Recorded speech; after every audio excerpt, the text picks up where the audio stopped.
बिस्मिल्लाहिर्रहमानिर्रहीम। सबसे पहले मैं एक छोटा सा अपना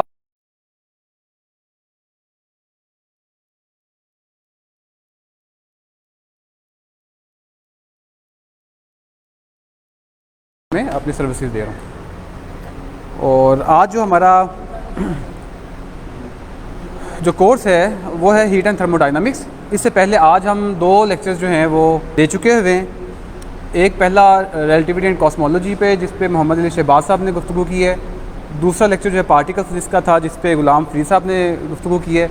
अब तीसरा जो है कोर्स जो कि हीट एंड थर्मोडायनामिक्स का है, इस पे जो है अभी हम गुफ्तगू करने जा रहे हैं। अच्छा, हीट एंड थर्मोडायनामिक्स में आज के जो कंटेंट्स हैं वो ये मैंने आपके सामने लिखे हैं। ये कंटेंट्स होंगे, सबसे पहले हम हीट को देखेंगे, हीट का और इसकी जो ट्रांसफॉर्मेशन मोड्स हैं उसको देखेंगे। और फिर degree of freedom of ideal gas molecules, यानी यहाँ पे डिग्री ऑफ फ्रीडम हम जैसे मैं कह रहा था कि पेंडुलम की या डबल पेंडुलम की वो नहीं देखेंगे, मॉलिक्यूल्स की, गैस मॉलिक्यूल्स की, गैस मॉलिक्यूल्स को हम देखेंगे। हीट एंड थर्मोडायनामिक्स ज़्यादातर डील करती है गैसियस स्टेट को, तो हम गैस मॉलिक्यूल्स को, आइडियल गैस मॉलिक्यूल्स के जो डिग्री ऑफ फ्रीडम है विच इज़ टेम्परेचर डिपेंडेंट, तो टेम्परेचर डिपेंडेंट जो डिग्री ऑफ फ्रीडम है गैस मॉलिक्यूल्स की वो हम देखेंगे। उसके बाद हम specific heat capacities of gases, heat capacity of ideal gases वो देखेंगे। और साथ क्योंकि स्पेसिफिक हीट कैपेसिटी एक टॉपिक है जो हम सॉलिड स्टेट फिजिक्स में भी पढ़ते हैं, specific heat capacity for solids, तो उसको भी थोड़ा सा मैं यहाँ पे एक्सप्लेन करूँगा। और लिक्विड्स को ये सारा मैं कवर करूँगा। इसके अलावा आगे हम चलेंगे law of equipartition of energy.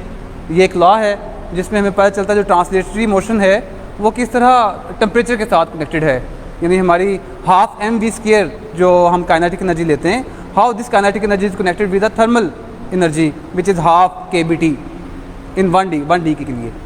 और इसी तरह इंटरनल एनर्जी आइडियल गैस की वो हम देखेंगे, वो निकालेंगे। और फिर पीवी डायग्राम बहुत ज़्यादा इंपॉर्टेंट है थर्मोडायनामिक्स में, क्योंकि पीवी डायग्राम वो डायग्राम है जिससे हम थर्मोडायनामिक की प्रॉपर्टीज़, पर्टिकुलर वर्क डन जो है वो कैलकुलेट करते हैं। Work done area under the curve जब हम निकालते हैं, area under the curve of the PV diagram, तो वो हम देखेंगे। अच्छा, इसके अलावा आगे बहुत इंपॉर्टेंट पॉइंट्स हैं, ये वाला स्टेट फंक्शन और पाथ फंक्शन। थर्मोडायनामिक्स में कौन कौन से पैरामीटर्स हैं, कौन कौन सी थर्मोडायनामिक क्वांटिटीज़ हैं जो स्टेट फंक्शंस हैं, और कौन कौन सी ऐसी हैं जो पाथ फंक्शंस हैं, तो इसको हम देखेंगे। और फिर हम ज़ीरोथ लॉ ऑफ थर्मोडायनामिक्स पढ़ेंगे और थर्मल इक्विलिब्रियम। इसका इक्विलिब्रियम की बहुत सारी टाइप्स हैं, थर्मल इक्विलिब्रियम भी है, मैकेनिकल भी है, ठीक है, केमिकल या पार्टिकल इक्विलिब्रियम भी है, और थर्मोडायनामिक इक्विलिब्रियम भी है। 4 टाइप्स है इक्विलिब्रियम की, लेकिन zeroth law of thermodynamics thermal equilibrium को डील करता है, तो ये हम देखेंगे। उसके बाद वर्क डन जो है ये पढ़ेंगे। और इसके बाद अगर हमें मौका मिला तो हम फर्स्ट लॉ ऑफ थर्मोडायनामिक्स आज ही स्टार्ट कर देंगे, अगर ना हुआ तो फिर कल स्टार्ट करेंगे। चलें, सबसे पहले हम बात करते हैं हीट पे, लेकिन हीट से आने से पहले हम एनर्जी की बात कर लेते हैं, क्योंकि हम फिज़िक्स में मैटर और एनर्जी को डील करते हैं कि ये एनर्जी है और ये मैटर में हम तीनों सॉलिड्स, लिक्विड और गैसियस पढ़ते हैं, गैस, लिक्विड और सॉलिड और प्लाज्मा। और एनर्जी में एनर्जी को हम डिफाइन क्या करते हैं, energy is the capacity to do work. Energy को क्या हम करते हैं, कैपेसिटी टू डू वर्क, तो ये एनर्जी की डेफिनेशन है। अच्छा, इसके अलावा law of conservation of energy भी है कि किसी भी प्रोसेस में जो एनर्जी जो है ये कंजर्व करती है, जिसे हम कंजर्वेशन लॉज कहते हैं, law of conservation of energy कहते हैं। सॉरी, ये भी रखिए।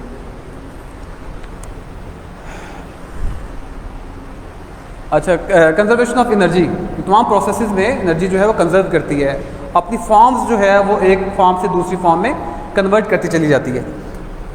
अच्छा, इसी तरह एनर्जी की फॉर्म्स में अगर हम बात करें, फॉर्म्स ऑफ एनर्जी, तो मसलन एक एनर्जी की फॉर्म जो है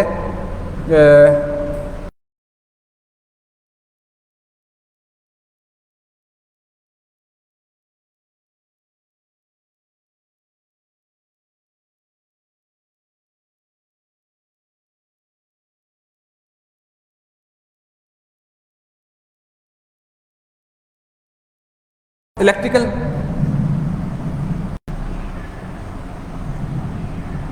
इलेक्ट्रिकल एनर्जी के क्या सोर्स है? Charges, flow of charges. अच्छा, आगे न्यूक्लियर, ये सारी फॉर्म्स ऑफ एनर्जी है। न्यूक्लियर एनर्जी जो है, एनर्जी का बॉन्ड, यानी आप स्ट्रॉन्ग फोर्स भी कह सकते हैं, स्ट्रॉन्ग बॉन्डिंग फोर्स भी कह सकते हैं इसको। अच्छा, इसी तरह मैकेनिकल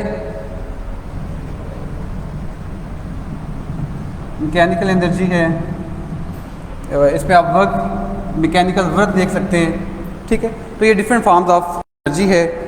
अच्छा, अब एनर्जी एक शक्ल से दूसरी शक्ल में तब्दील होती रहती है किसी भी प्रोसेस में। मतलब हम एक सेल लें, अगर सेल बैटरी लें, उसके अंदर कौन सी एनर्जी होती है?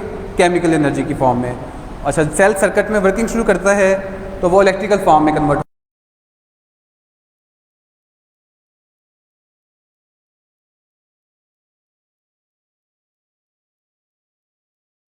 एनर्जी जो है अपनी फॉर्म जो है वो चेंज करती चली जाती है। अच्छा, आगे जो है हम डिग्री ऑफ फ्रीडम देखते हैं।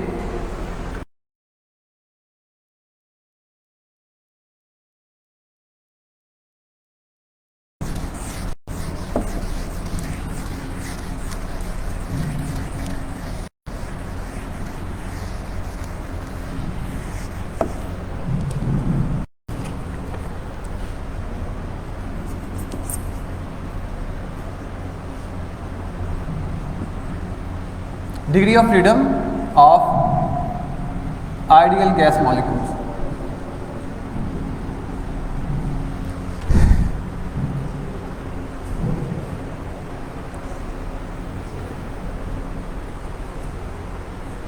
ठीक है, degree of freedom of ideal gas molecules. अच्छा, ये हमें पता है कि मॉलिक्यूल्स जो हैं, अगर सिंगल एटम पर मुश्किल है तो उसे मोनोटॉमिक कहते हैं। अगर मॉलिक्यूल 2 एटम से मिलकर बना है तो वो डायटोमिक, और अगर 3 से मिला है ट्राइटोमिक, और इससे ज़्यादा जो है पॉलीटोमिक। तो तमाम मॉलिक्यूल्स यानी मोनोटॉमिक का डिग्री ऑफ फ्रीडम अलग है, डायटोमिक का डिग्री ऑफ फ्रीडम अलग है, पॉलीटोमिक का अलग है, ये सारे डिफरेंट हैं। तो ये हम देखते हैं इस साइड देखिए। अच्छा, अब मैं एक आपको ना इसमें ग्राफ में थोड़ा सा समझाता हूँ। एक टेबल बना के हम इसको डिस्कस करते हैं। अच्छा, ये जो degree of freedom of gas molecules है, ये स्ट्रॉन्गली टेम्परेचर डिपेंडेंट है। तो टेम्परेचर के साथ degree of freedom of gas molecules change होते हैं। तो सबसे पहले हम लो टेम्परेचर पे देख लेते हैं, यानी टेम्परेचर लेस देन 100 K, इसको देख लेते हैं। फिर हम इंटरमीडिएट T टेम्परेचर, इसको देख लेते हैं। इसमें वो टेम्परेचर जो है इट इज़ हायर देन 100।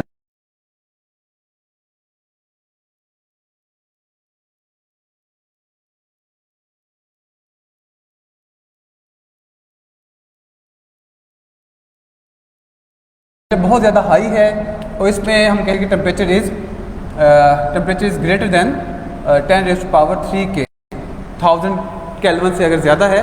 तो इन 3 रेंजेस में हम degree of freedom of gas molecules इनको स्टडी करते हैं। तो एटॉमिसिटी हम पहले देख लेते हैं कि अगर मोनोटॉमिक गैस है तो मोनोटॉमिक गैस के लिए इसकी अच्छा, फिर F में लिख रहा हूँ। अच्छा, डिग्री ऑफ फ्रीडम को ना F से रिप्रेजेंट करते हैं, तो इसके लिए मैं F लिखूँगा, F of monatomic gas molecule. इसी तरह F of diatomic, F of polyatomic, 2 से ज़्यादा जितने भी हैं उसको पॉलीटॉमिक में हम लिख लेते हैं। अच्छा, अगर इस रेंज में है तो मोनोटॉमिक की जो डिग्री ऑफ फ्रीडम है वो 3 है। इस टेम्परेचर रेंज में तीनों की डिग्री ऑफ फ्रीडम, मोनोटॉमिक की भी 3 है, डायटोमिक की भी और पॉलीटॉमिक में। अच्छा, आपको पता है कि जो हमारी मोशन है वो 3 तरह की है। ट्रांसलेटरी मोशन है मॉलिक्यूल्स की, और फिर रोटेशनल या स्पिन कह लें वो मोशन है, और तीसरी वाइब्रेटरी मोशन है। तो इन तीनों मोशंस को हम देखते हैं। अच्छा, इन तीनों मोशंस की बुनियाद पे ही डिग्री ऑफ फ्रीडम निकलता है, यानी तीनों मोशंस को ऐड करें तो टोटल डिग्री ऑफ फ्रीडम हम बाहर निकल आएगा। तो इन तीनों केसेस में ये 3 आता है, और तीनों जो है ये 3 ट्रांसलेटरी है। इसमें रोटेशनल 0 है, वाइब्रेशनल भी जो है वो 0 है। इसमें भी ऐसे ही है, 3 ट्रांसलेटरी प्लस 0 रोटेशन और 0 vibration. Same 3 translatory plus 0 R plus 0 vibration. अच्छा, अब इंटरमीडिएट रेंज में आ जाए। अच्छा, जैसे हम टेम्परेचर को रेज करते हैं अबव 100K तो डिग्री ऑफ फ्रीडम जो है वो चेंज होना शुरू हो जाता है। और ये 3 है मोनोटॉमिक के लिए, मोनोटॉमिक के लिए 3 और डायटॉमिक के लिए 5 और पॉलीटॉमिक के लिए 6। अब इसका भी क्या है, 3 ट्रांसलेटरी प्लस 0। अच्छा, इसी तरह 5 के केस में 3 translatory plus 2 rotation plus 0 vibration. इसके केस में 3 translatory plus 3 rotation plus 0 vibration. तो इसका degree of freedom monoatomic, diatomic का और पॉलीटॉमिक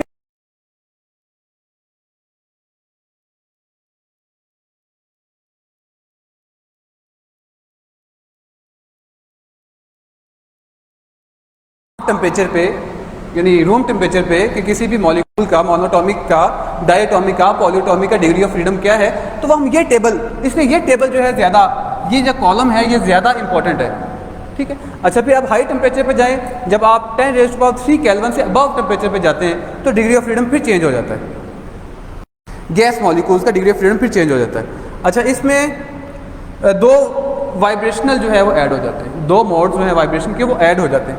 3 में 2 ऐड करें कि बने 5, 5 में 2 ऐड करें 7, 6 में 2 ऐड करें तो ये 8। अच्छा, अब इसमें क्या है, 3 translatory plus 0 vibration plus 2 vibration 0 rotation plus 2 vibrational motion, ये जो है वो ऐड हो जाती हैं। अच्छा, 7 के केस में ये 3T plus 2R plus 2V, ये 2 वाइब्रेशन की ऐड हो गई है। इसी तरह पॉलीटॉमिक के केस में 3 ट्रांसलेटरी प्लस 3 रोटेशन और प्लस 2 वाइब्रेशन। तो ये एटॉमिसिटी के ऊपर डिपेंड करते हैं।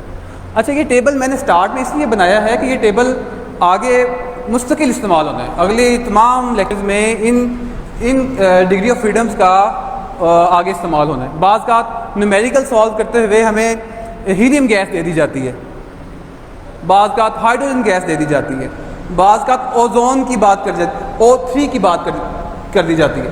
तो गैस की नेचर क्या है वो हमें देखनी है कि वो मोनोटॉमिक है, डायटॉमिक है या पॉलीटॉमिक है या ट्राइटॉमिक है।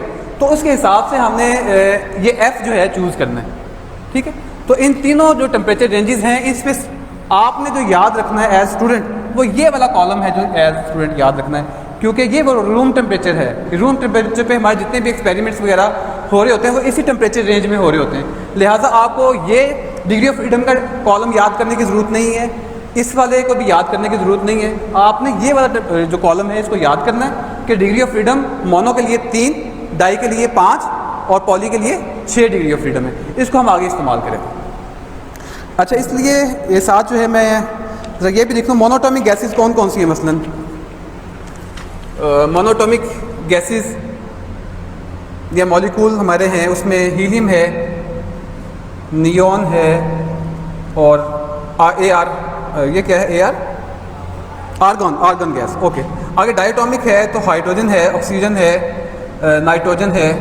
पॉलीटॉमिक में आप SO2, O3 एट्सेट्रा ये देख सकते हैं। तो न्यूमेरिकल सॉल्व करते हुए जो गैस दी गई है, सबसे पहले ये देखें वो गैस है कौन सी, मोनोटॉमिक, डायटॉमिक या ट्राइटॉमिक। तो उसके मुताबिक आपने प्रॉब्लम को जो है सॉल्व करना होता है। चलिए, अच्छा, हमने अभी फॉर्म्स ऑफ एनर्जी पढ़ी है, तो फॉर्म्स ऑफ एनर्जी के बाद हीट को थोड़ा सा डिस्कस कर लेते हैं। ये नज़र आ रहा है इस साइड पे,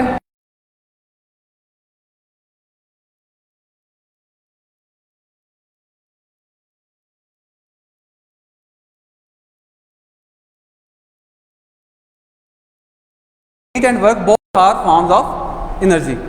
हीट जो है ये non mechanical way of transfer of energy है और वर्क डन जो है ये mechanical way of transfer of energy है। हीट और वर्क में ये फ़र्क है, work mechanical way of transfer of energy और जो हीट है it is non mechanical way of transfer of energy. अच्छा, फिर यहाँ पे एनर्जी हम कौन सी ले रहे होते हैं ये भी इंपॉर्टेंट है। अगर तो आइडियल गैस है तो हम काइनेटिक एनर्जी लेते हैं, और अगर आइडियल गैस नहीं है तो kinetic energy plus potential energy total में दोनों को अकोमोडेट करना पड़ता है कैलकुलेशंस के दौरान। सो हीट को थोड़ा सा डिफाइन कर लेते हैं। Heat is non mechanical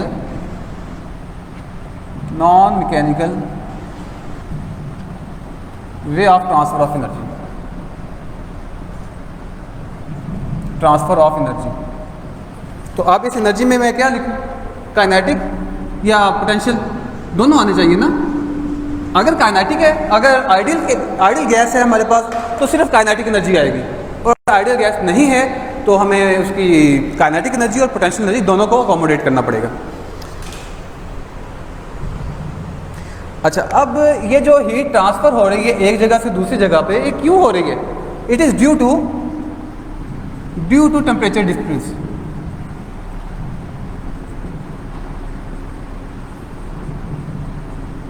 due to temperature difference, इसका मतलब है कि अगर दो ऑब्जेक्ट्स का सेम टेम्परेचर है तो उनमें हीट फ्लो नहीं होगा, और अगर दो ऐसे ऑब्जेक्ट्स हैं कि उनके टेम्परेचर डिफरेंस मौजूद है, एक हाई टेम्परेचर पे है एक लो टेम्परेचर पे है, तो उनमें हीट ट्रांसफ़र होगी, उनमें हीट एक जगह से दूसरी जगह ट्रांसफ़र होगी।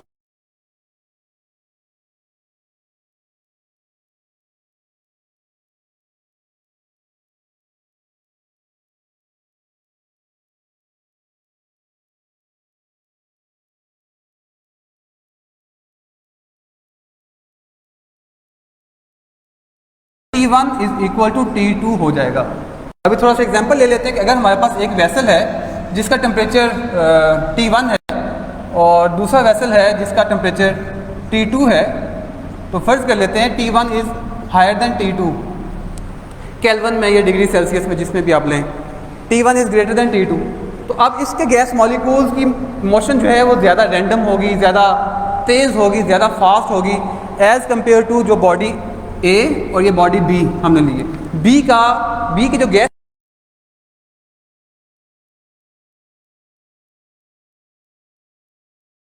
के यहाँ पे यानी हम जो काइनेटिक एनर्जी वगैरह लेते हैं कि energy is equal to half mv² है, तो इसकी थर्मल एनर्जी के लिए जो इक्वेशन होती है वो 1/2 kBT है 1D के लिए। फर्ज किया इसको 1D के लिए लिख लेते हैं, x के लिए 1D के लिए।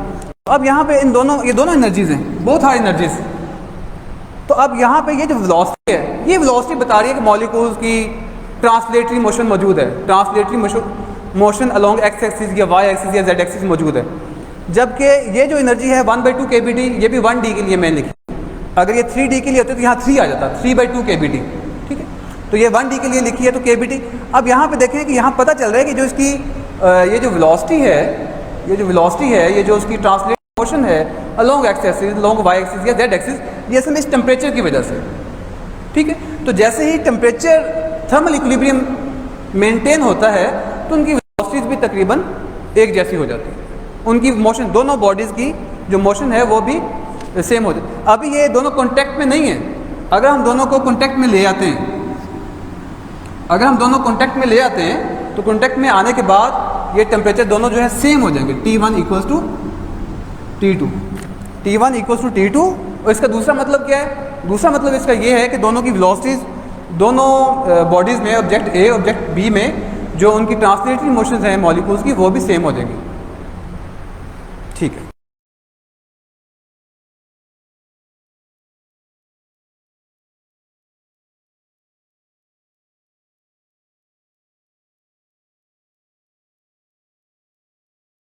हीट का कब पॉजिटिव हम लेते हैं और कब नेगेटिव लेते हैं? Q जो है, हीट को हम कैपिटल Q से रिप्रेजेंट करते हैं, इसका यूनिट जो है वो जूल है, ठीक है। इसको कैलोरीज में भी लिखा जाता है वैसे यूनिट को, और इन दोनों के दरमियान जो रिलेशन है 1 कैलोरी इक्वल्स टू 4.18 जूल। तो ये इन दोनों का आपस का रिलेशन है। और हीट को हम मेजर कैसे करते हैं, एक्सपेरिमेंटली कैसे मेजर करते हैं? जैसे टेम्परेचर को तो हम मेजर कर लेते हैं ना थ्रू थर्मामीटर, तो हीट को कैसे करते हैं? Through calorimeter. तो कैलोरीमीटर से हम इसको जो है मेजर कर सकते हैं हीट को। अच्छा, अब इसको हम पॉजिटिव कब होगा और नेगेटिव कब होगा? Q को हम पॉजिटिव लेते हैं, यानी Q का मतलब हीट को हम पॉजिटिव लेंगे अगर heat gain by the system. Heat gain by system, और Q जो है वो नेगेटिव कब होगा? Heat loss by the system. तो ये हमारी एक ट्रेडिशन है। ट्रेडिशनली हम फिजिक्स में पॉजिटिव Q और नेगेटिव Q इस केस में लेते हैं कि जब सिस्टम एनर्जी हीट गेन कर रहा है तो वो पॉजिटिव Q है, लॉस कर रहा है तो वो नेगेटिव है। आप इसको एक्सोथर्मिक और एंडोथर्मिक के फॉर्म में भी देख सकते हैं कि आप इसको हीट गेन कर रहा है तो एंडोथर्मिक, और अगर वो लॉस कर रहा है तो वो एक्सोथर्मिक है। ओके, अब इसको मैथमेटिकली देख लें। एक्सपेरिमेंटली तो हमने कैलोरीमीटर से इसको मेजर कर लेते हैं। थ्योरेटिकली हम कैसे कैलकुलेट कर सकते हैं? How we can theoretically calculate heat या हीट एक्सचेंज। उसके लिए जो फार्मूला है वो हमारे पास है एट कांस्टेंट वॉल्यूम या एट कांस्टेंट प्रेशर। अगर कांस्टेंट वॉल्यूम है तो हम इसको n CV डेल्टा T से कैलकुलेट कर सकते हैं। n CV डेल्टा T, यहाँ पे n नंबर ऑफ मोल्स हैं। गैस में ना हम मोल ले रहे होते हैं, हम ग्राम नहीं ले रहे होते। ग्राम किलोग्राम हम में लाई करते हैं, लेकिन जब गैसेस की बात कर रहे होते हैं तो हम मोल्स की बात करते हैं। तो अब ये जो हीट है at constant volume, we can calculate heat at constant volume by multiplying number of moles of the gas multiplying by the ये CV के specific heat at constant volume और जो चेंज इन टेम्परेचर है, इसको हम करें तो थ्योरेटिकली हम हीट जो है कैलकुलेट कर सकते हैं। इसी तरह अगर इसको आप प्रेशर पे ले लें तो NCP डेल्टा T। तो इन दो मैथमेटिकल रिलेशंस की मदद से हम हीट जो है वो थ्योरेटिकली कैलकुलेट कर सकते हैं। ओके जी, आगे हम जा रहे हैं हीट स्पेसिफिक हीट कैपेसिटीज़ के ऊपर। जी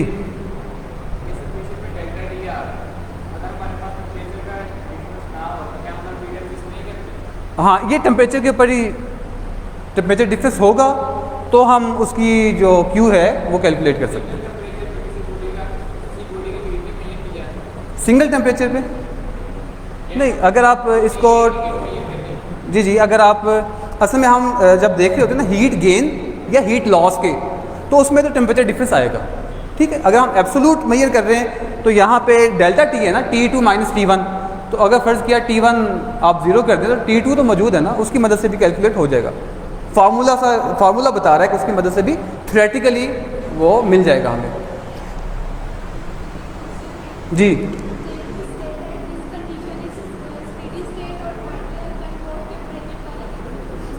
what condition for steady state?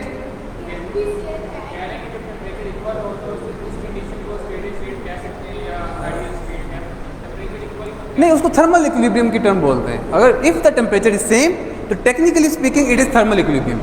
इसको आप लूजली स्पीकिंग आप कोई भी नाम दे दें, लेकिन टेक्निकली फिजिक्स की लैंग्वेज में हम इसे थर्मल इक्विलिब्रियम ही कहेंगे। ओके, अब यहाँ पे हमने देखा है कि ये CV और CP हैं, these are the specific heat at constant volume and specific heat at constant pressure. तो अब हम इस पे चलते हैं कि ये इसको हम कैसे देखते हैं।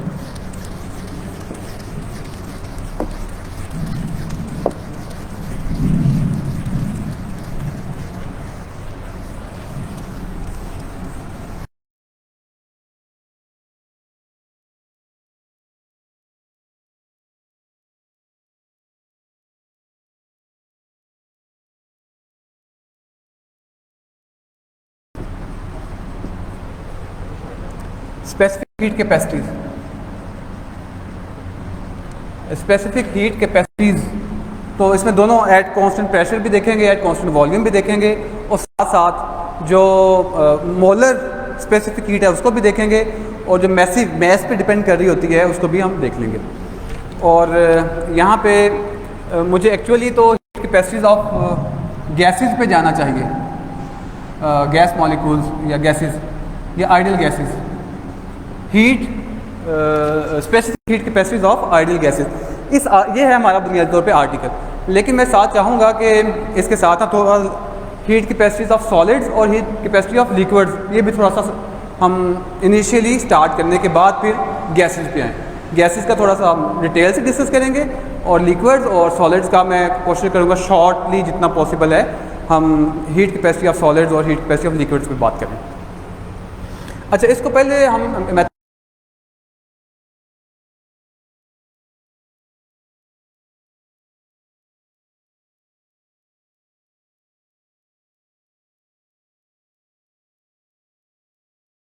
Of 1 kelvin of 1 kg mass, ठीक है, या 1 ग्राम मैस, यूनिट मैस या यूनिट डिग्री केल्विन, उसको बढ़ाने के लिए जो अमाउंट ऑफ हीट चाहिए उसे हम हीट कैपेसिटी बोल रहे होते हैं। और अगर यहाँ पे m की जगह n हम लिख दें, स्मॉल n लिख दें, तो ये मैस की जगह पे नंबर ऑफ मोल्स आ गए, तो इसको हम कहते हैं मोलर स्पेसिफिक हीट। और जैसे मैं पहले बताया, गैसेस की फॉर्म में हम मैस नहीं देख रहे होते केजी में, ठीक है, या ग्राम्स में, हम उसको मोल्स में ले रहे होते हैं, तो यहाँ पे मोलर स्पेसिफिक हीट जो है वो आ जाएगी। अच्छा, इसका यूनिट जो है वो क्या, जॉल पर मोल पर केल्विन। अगर मोल नहीं है तो यहाँ पे आप केजी लिख लें, किलोग्राम, और पर केल्विन, ठीक। अच्छा, लिक्विड्स के C फॉर लिक्विड्स, इस पे थोड़ी सी बात कर लेते हैं शॉर्टली, फिर हम गैसेस पे जाएंगे। अच्छा, इसमें वाटर की जो है वो 4181 जॉल पर केल्विन पर केजी, ये है। मिल्क के लिए जो इसकी वैल्यू है वो 3750 जॉल पर केल्विन पर केजी। और इसी तरह आप सनफ्लावर ऑयल, मैं 2-3 एग्जांपल्स इसमें उठाई हैं बस, ताकि हमें अंदाज़ा हो सके कि इसकी वैल्यू कहाँ से लेकर कहाँ तक जो है वो चेंज होती है। ये 3 एग्जांपल्स मैंने आपको लिक्विड्स में दिए, ठीक है।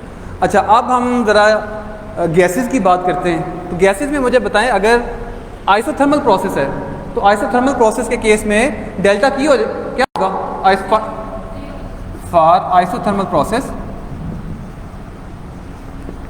आइसोथर्मल प्रोसेस वो प्रोसेस होता है जिसमें टेम्परेचर सेम होता है, T1 इक्वल्स टू T2, दूसरे अल्फाज में dt या जो डेल्टा T है ये 0 होता है।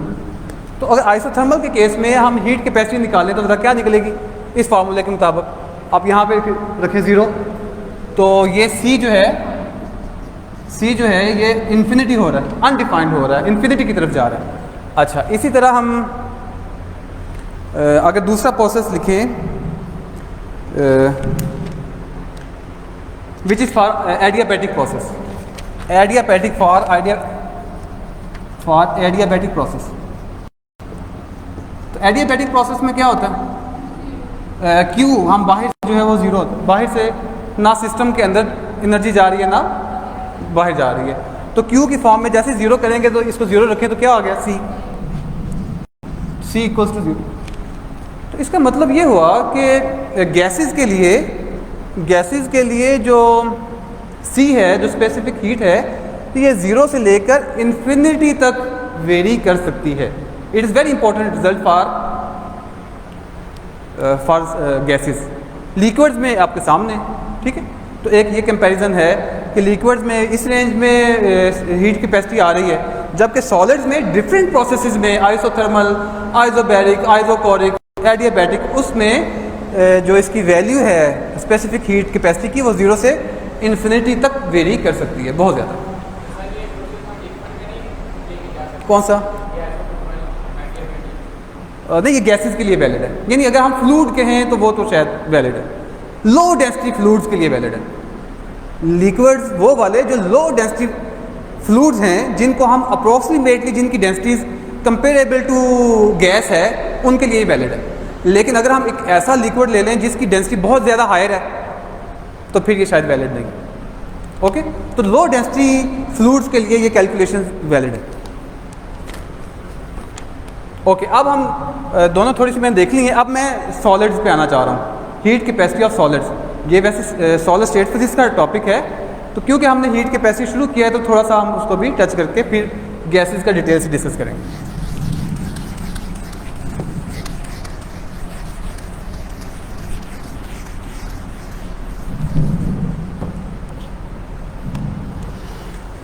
मार्कर है मेरे पास और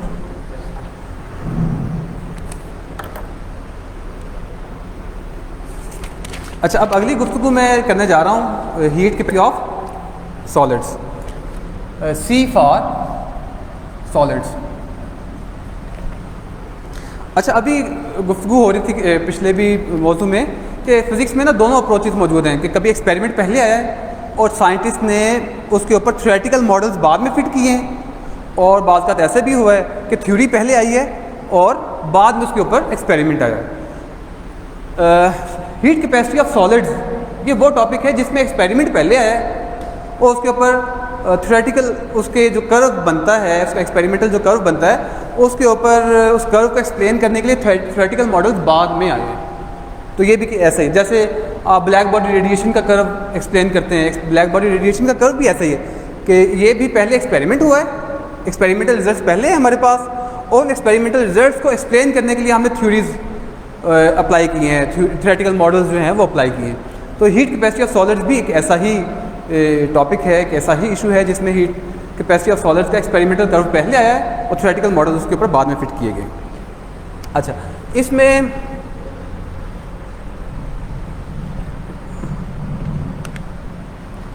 हीट कैपेसिटी ऑफ सॉलिड्स, इसमें हम शुरू करते हैं कि इसकी एक्सप्लेनेशन जो है वो पहले क्लासिकल मॉडल से, क्लासिकल मॉडल और फिर दूसरा क्वांटम मॉडल।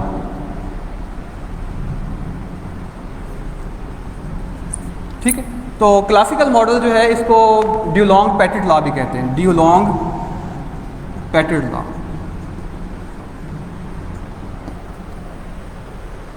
इससे पहले मैं थोड़ा सा मुझे एक्सपेरिमेंटल कर्व एक्सप्लेन करना चाहिए। एक्सपेरिमेंटल कर्व इसका ये है, वो मैं यहाँ पे बना रहा हूँ शॉर्ट सा, कि टेम्परेचर एक्सिस मैं ये ले रहा हूँ और ये CV एक्सिस ले रहा हूँ, specific heat at constant volume, ये लॉन्ग Y एक्सिस ले रहा हूँ। तो इसका जो कर्व आता है वो कुछ इस तरह का आता है, यहाँ पे जाके ये कांस्टेंट हो जाता है, और ये जो है this point is 3R। R क्या है? यूनिवर्सल गैस कांस्टेंट है, और यहाँ से आप टेम्परेचर इस एक्सिस पे देख सकते हैं क्या है। ठीक, तो ये इसका एक्सपेरिमेंटल रिजल्ट है। ये कौन सा कर्व है? ये एक्सपेरिमेंटल, ये एक्सपेरिमेंटल रिजल्ट है स्पेसिफिक हीट फॉर सॉलिड्स के लिए। अब ये चैलेंज था साइंटिस्ट के सामने का, अब इसको इस कर्व को हम थ्योरेटिकली कैसे एक्सप्लेन करें। तो उसके लिए फिर ये मॉडल इस्तेमाल हुआ जिस पे मैं अब आ रहा हूँ कि क्लासिकली इसको ड्यूलोंग पैटिट लॉ ने एक्सप्लेन करने की कोशिश की, और क्वांटम मैकेनिक में आइंस्टाइन ने कोशिश की, और एक कोशिश ये इन्होंने की, और दूसरी डिबाई ने की, डिबाई। ठीक है, तो इसको हम डिस्कस करते हैं। जो क्लासिकल मॉडल में ड्यूलोंग पैटिट लॉ है, at high T, high temperature के ऊपर ये बिल्कुल वैलिड है। हाई टेम्परेचर के ऊपर ये वैलिड है, यानी हाई टेम्परेचर के ऊपर ये क्या रिजल्ट देता है? 3R ही रिजल्ट देता है, लेकिन लो टेम्परेचर के ऊपर not valid. So this is the failure of the theoretical model. It is a failure of classical model. Low temperature कौन सा है? ये वाली रेंज इसको एक्सप्लेन नहीं कर पाएगा। तो लिहाजा ये क्लासिकल मॉडल यानी ड्यूलोंग पैटिट लॉ छोड़ के फिर हमने इसको क्वांटम मॉडल से एक्सप्लेन करने की कोशिश की। क्वांटम मॉडल में सबसे पहले आइंस्टाइन ने एक अटेम्प्ट की, और आइंस्टाइन के केस में भी ऐसे ही हुआ कि हाई T के ऊपर वैलिड है, हाई T के ऊपर वैलिड है, हाई टेम्परेचर के ऊपर, और लो टेम्परेचर के ऊपर ये पार्शली वैलिड है। इसका क्या मतलब? पार्शली वैलिड होने का क्या मतलब है? पार्शली वैलिड होने का मतलब है कि लो टेम्परेचर के ऊपर ये ना एक्सपोनेंशियली फॉल कर रहा है, एक्सपोनेंशियली ग्रो कर रहा है या फॉल कर रहा है, उसको ये एक्सप्लेन कर रहा है। लेकिन बिल्कुल टेम्परेचर जब ज़ीरो की तरफ अप्रोच कर रहा होता है, when temperature T goes to 0 kelvin, यानी इस रेंज में, तो यहाँ पे जो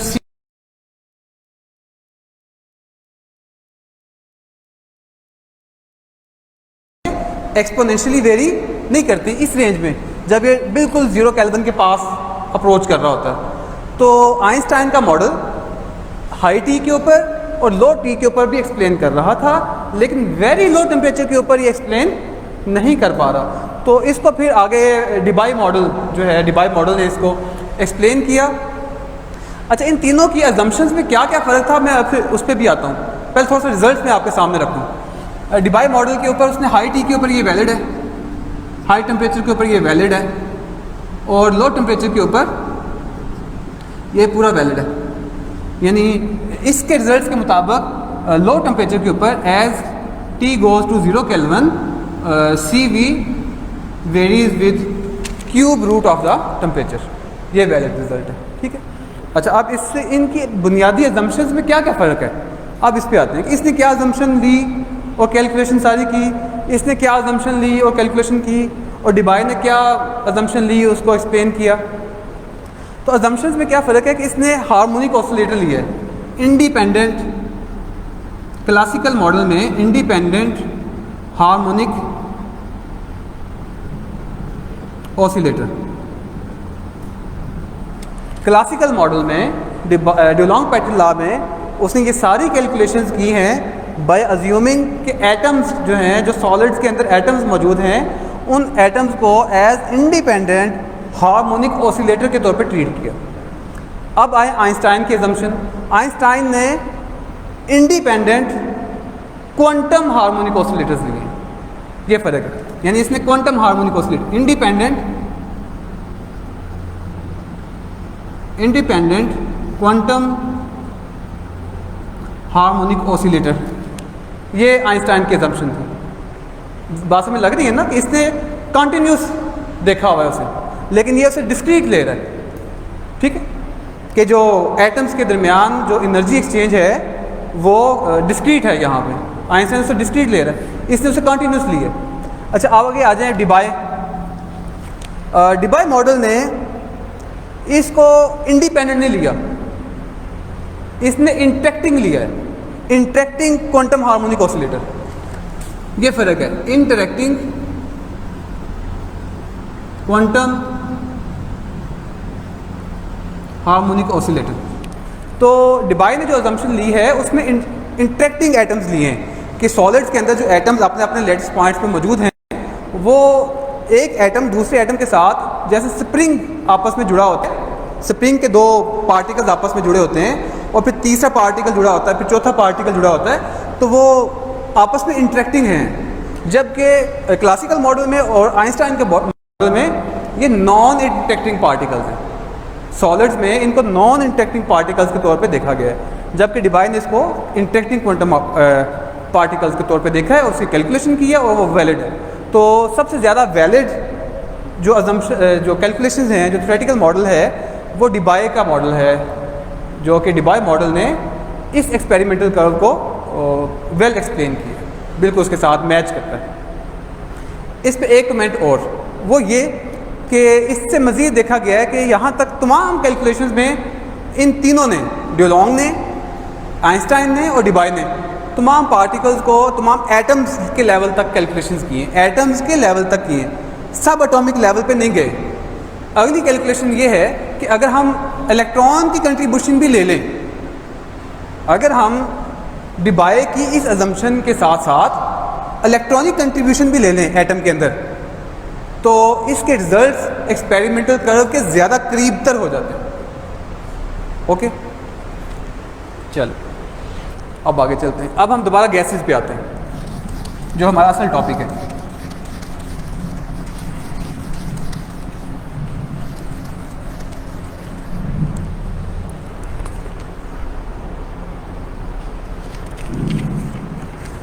अच्छा जी, अच्छा गैसेस के लिए हमने ये तो देख लिया कि वो गैसेस के लिए हमने CV को देखा है कि CV 0 टू इन्फिनिटी तक इसकी वैल्यूज़ जो हैं वो आ सकती हैं। CV बस C लिखने भी कि हीट कैपेसिटी की वैल्यूज़ गैसेस के लिए 0 से लेकर इन्फिनिटी तक हो सकती है, डिपेंडिंग अपॉन द प्रोसेस, कि आप किस प्रोसेस में CV को हीट कैपेसिटी को कैलकुलेट कर रहे हैं, आइसोथर्मल है, एडियाबैटिक है, कौन सा प्रोसेस है, उसके ऊपर इसकी वैल्यू डिपेंड करेगी। अच्छा, आगे मैं वो जो स्टैंडर्ड हमारी रिलेशन है CP minus CV equals to R, अब मैं ये डायरेक्ट यूज़ कर रहा हूँ। इसका मैंने अभी तक प्रूफ नहीं किया, इसका वैसे प्रूफ आपके इंटरमीडिएट के कोर्स में मौजूद है, उसको देखा भी जा सकता है, लेकिन मैं अब इसको डायरेक्ट आगे यूज़ कर रहा हूँ कैलकुलेशन में, और अगर ज़रूरत पड़ी तो अगले लेक्चर्स में हम इसको ड्राइव भी कर लेंगे, लेकिन अभी मैंने इसको आगे यूज़ करना है। ओके,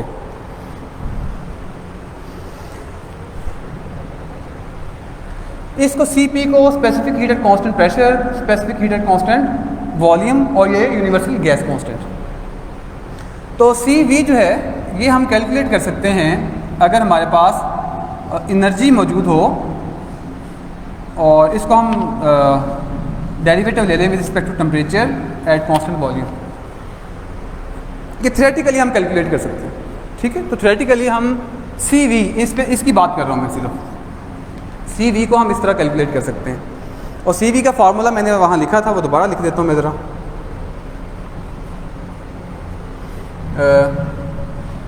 कि CV हमें पता है कि CV equals to Q divided by N delta T, और इसी तरह CP equals to Q over N delta T।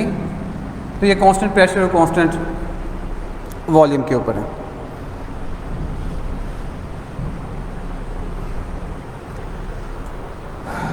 अच्छा, मैं जो आगे ड्राइव करना चाह रहा हूँ वो ये है कि यहाँ पे ये E क्या चीज़ है। E जो है टोटल एनर्जी है, काइनेटिक प्लस पोटेंशियल, ठीक है। और ये कैसे कैलकुलेट करनी है, ये डिपेंड करेगा कि हमारा एक्सपेरिमेंटली हमको कौन सी, तो आइडियल गैस है तो यहाँ सिर्फ और सिर्फ काइनेटिक एनर्जी काफ़ी है।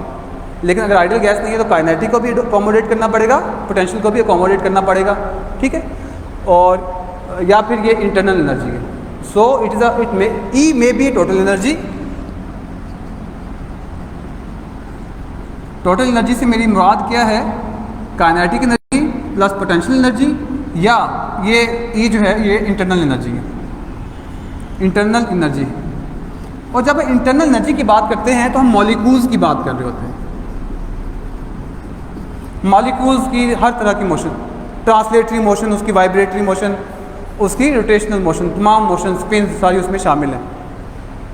तो अगर हम ये एनर्जी कैलकुलेट कर लेते हैं तो इसका derivative with respect to temperature लें तो हमें CV मिल जाएगा। अब once you calculate CV, put it here, you can calculate CP। ये थ्योरेटिकली मैं बात कर रहा हूँ कि थ्योरेटिकली हम कैसे कर सकते हैं। थ्योरेटिकली CV निकालें। CV के लिए आपको क्या चीज़ चाहिए, E चाहिए, द टोटल एनर्जी या internal energy of the system. उसका टेम्परेचर के साथ डेरिवेटिव लें तो हमें CV मिल जाएगा, इसको यहाँ पुट करें CP मिल जाएगा, ठीक है। तो मैं अब एक रिलेशन यूज़ कर रहा हूँ, E equals to F/2 R of T। E is equal to F/2 RT, ठीक है। अब ये कहाँ से आया, मैं इसको थोड़ा सा आगे एक्सप्लेन कर दूंगा कि हमारे पास ये कैसे आती है। ये असल में इंटरनल एनर्जी है। ये कौन किसकी है, इंटरनल एनर्जी। इसका भी ये कैसे आती है मैं इसको आगे अभी एक्सप्लेन करता हूँ। अच्छा, अगर ये इंटरनल एनर्जी है तो इसको हम डेरिवेटिव लें विद रिस्पेक्ट टू टेम्परेचर तो क्या बन जाएगा, टेम्परेचर T का फैक्टर खत्म, F/2 R। F यहाँ पे क्या है, डिग्री ऑफ फ्रीडम। और डिग्री ऑफ फ्रीडम किस पे डिपेंड करता है, नेचर ऑफ द गैस। वो नेचर ऑफ द गैस कि मोनोटॉमिक है, डायटोमिक है, पॉलीटॉमिक है, ठीक है। तो वो F यहाँ पुट करेंगे तो उसके हमारे पास इंटरनल एनर्जी आ जाएगी। तो इसका मतलब है कि अगर यहाँ पे इसको हम लिखें तो CV हमारे पास क्या आ जाएगा, F/2 R। तो अगर हमारे पास CV आ गया है तो CP कैसे निकलेगा, CP is equal to CV plus R। तो इसको ज़रा यहाँ रखें तो ये CV की आ गया F/2 R plus R which is equal to 1 plus F/2 into R। CP निकल आया। CP is again in terms of F, is again in terms of degree of freedom. तो मोनोटॉमिक है तो उसका F आ जाएगा, diatomic है तो उसका F आ जाएगा, पॉलीटॉमिक है तो उसका F आ जाएगा, ठीक है। मोनो के लिए 3, डाया के लिए 5, पॉली के लिए 6। तो आप पुट करें तो ये निकला। तो अब हम एक छोटा सा, अच्छा ये तक, अच्छा दोनों की रेशियो क्या है। अब एक और चीज़, gamma. Gamma is equal to CP over CV, CP over CV। CP हमारा ये आ गया, CP CV ये पड़ा हुआ है। इन दोनों को डिवाइड करें तो हमारे पास क्या आ जाएगा, गामा। गामा मोनो के लिए क्या होता है 1.6, डाया के लिए 1.4 और पॉली के लिए 1.3। तो ये हम इसका एक टेबल बना के इसको थोड़ा सा स्टडी करते हैं।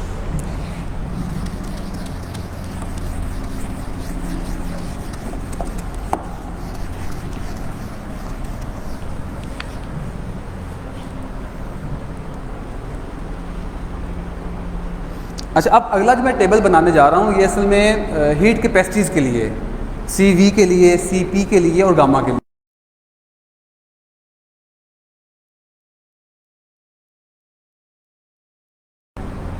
Atomicity of the molecule, atomic, diatomic या पॉलीटॉमिक, और इसका F ले लेते हैं और इसका CV ले लेते हैं F/2 इंटू R, और फिर CP ले लेते हैं CV+R, और फिर गामा ले लेते हैं, गामा होता है CP/CV। ठीक है, तो अगर मोनोटॉमिक है, डायटोमिक है, पॉलीएटॉमिक है, तो मोनोटॉमिक के लिए F क्या है 3, रूम टेम्परेचर पे F क्या है, डायटोमिक का 5, पॉलीटॉमिक का 6। ठीक है, तो अब यहाँ से CV क्या निकल आएगा 3/2 R,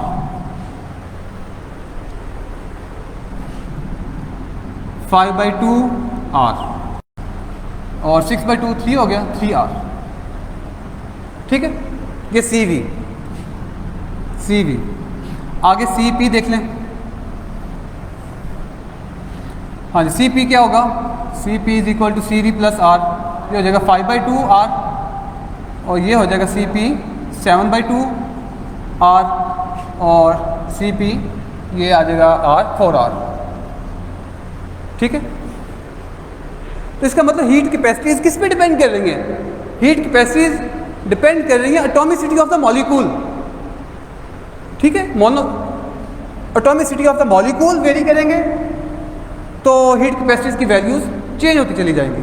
और इस तरह गामा है CP/CV, तो ये कितना आ जाएगा 5/2/5/3,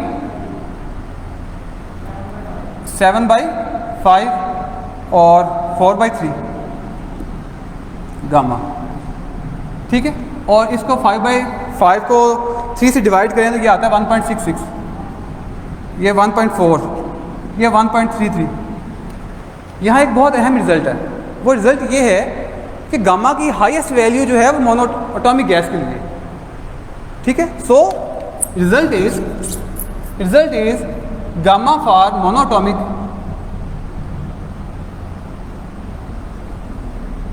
is greater than gamma for dia, it's greater than gamma for poly। ठीक है, तो हाईएस्ट वैल्यू हमें ज़बानी याद होती चलनी चाहिए कि गामा मोनो के लिए 1.66 और डाया के लिए 1.4 और इसके लिए 1.3। तो ये डेट हम आगे न्यूमेरिकल्स में इसको यूज़ कर सकते हैं। और ये टेबल आपको, इस टेबल में याद करने के लिए क्या चीज़ है, सिर्फ CV आप याद, 2 चीज़ें आपको पता होनी चाहिए ज़ुबानी, एक F पता होना चाहिए मोनो के लिए, डाया के लिए, पॉली के लिए, और दूसरी चीज़ आपको CV पता होनी चाहिए, CV का फार्मूला, जस्ट CV का फार्मूला। अब ये कैसे ड्राइव हुआ है अभी मैंने किया नहीं है, मैं आपको ड्राइव करके भी दिखाऊंगा कि CV F/2R के इक्वल कैसे आता है। और अगर CV का आपको फार्मूला याद है तो आप CP का ये स्टैंडर्ड रिलेशन है कि हमें पता है ये CP - CV = R पढ़ा ही हुआ है, तो इससे हम गामा कैलकुलेट कर सकते हैं। जी,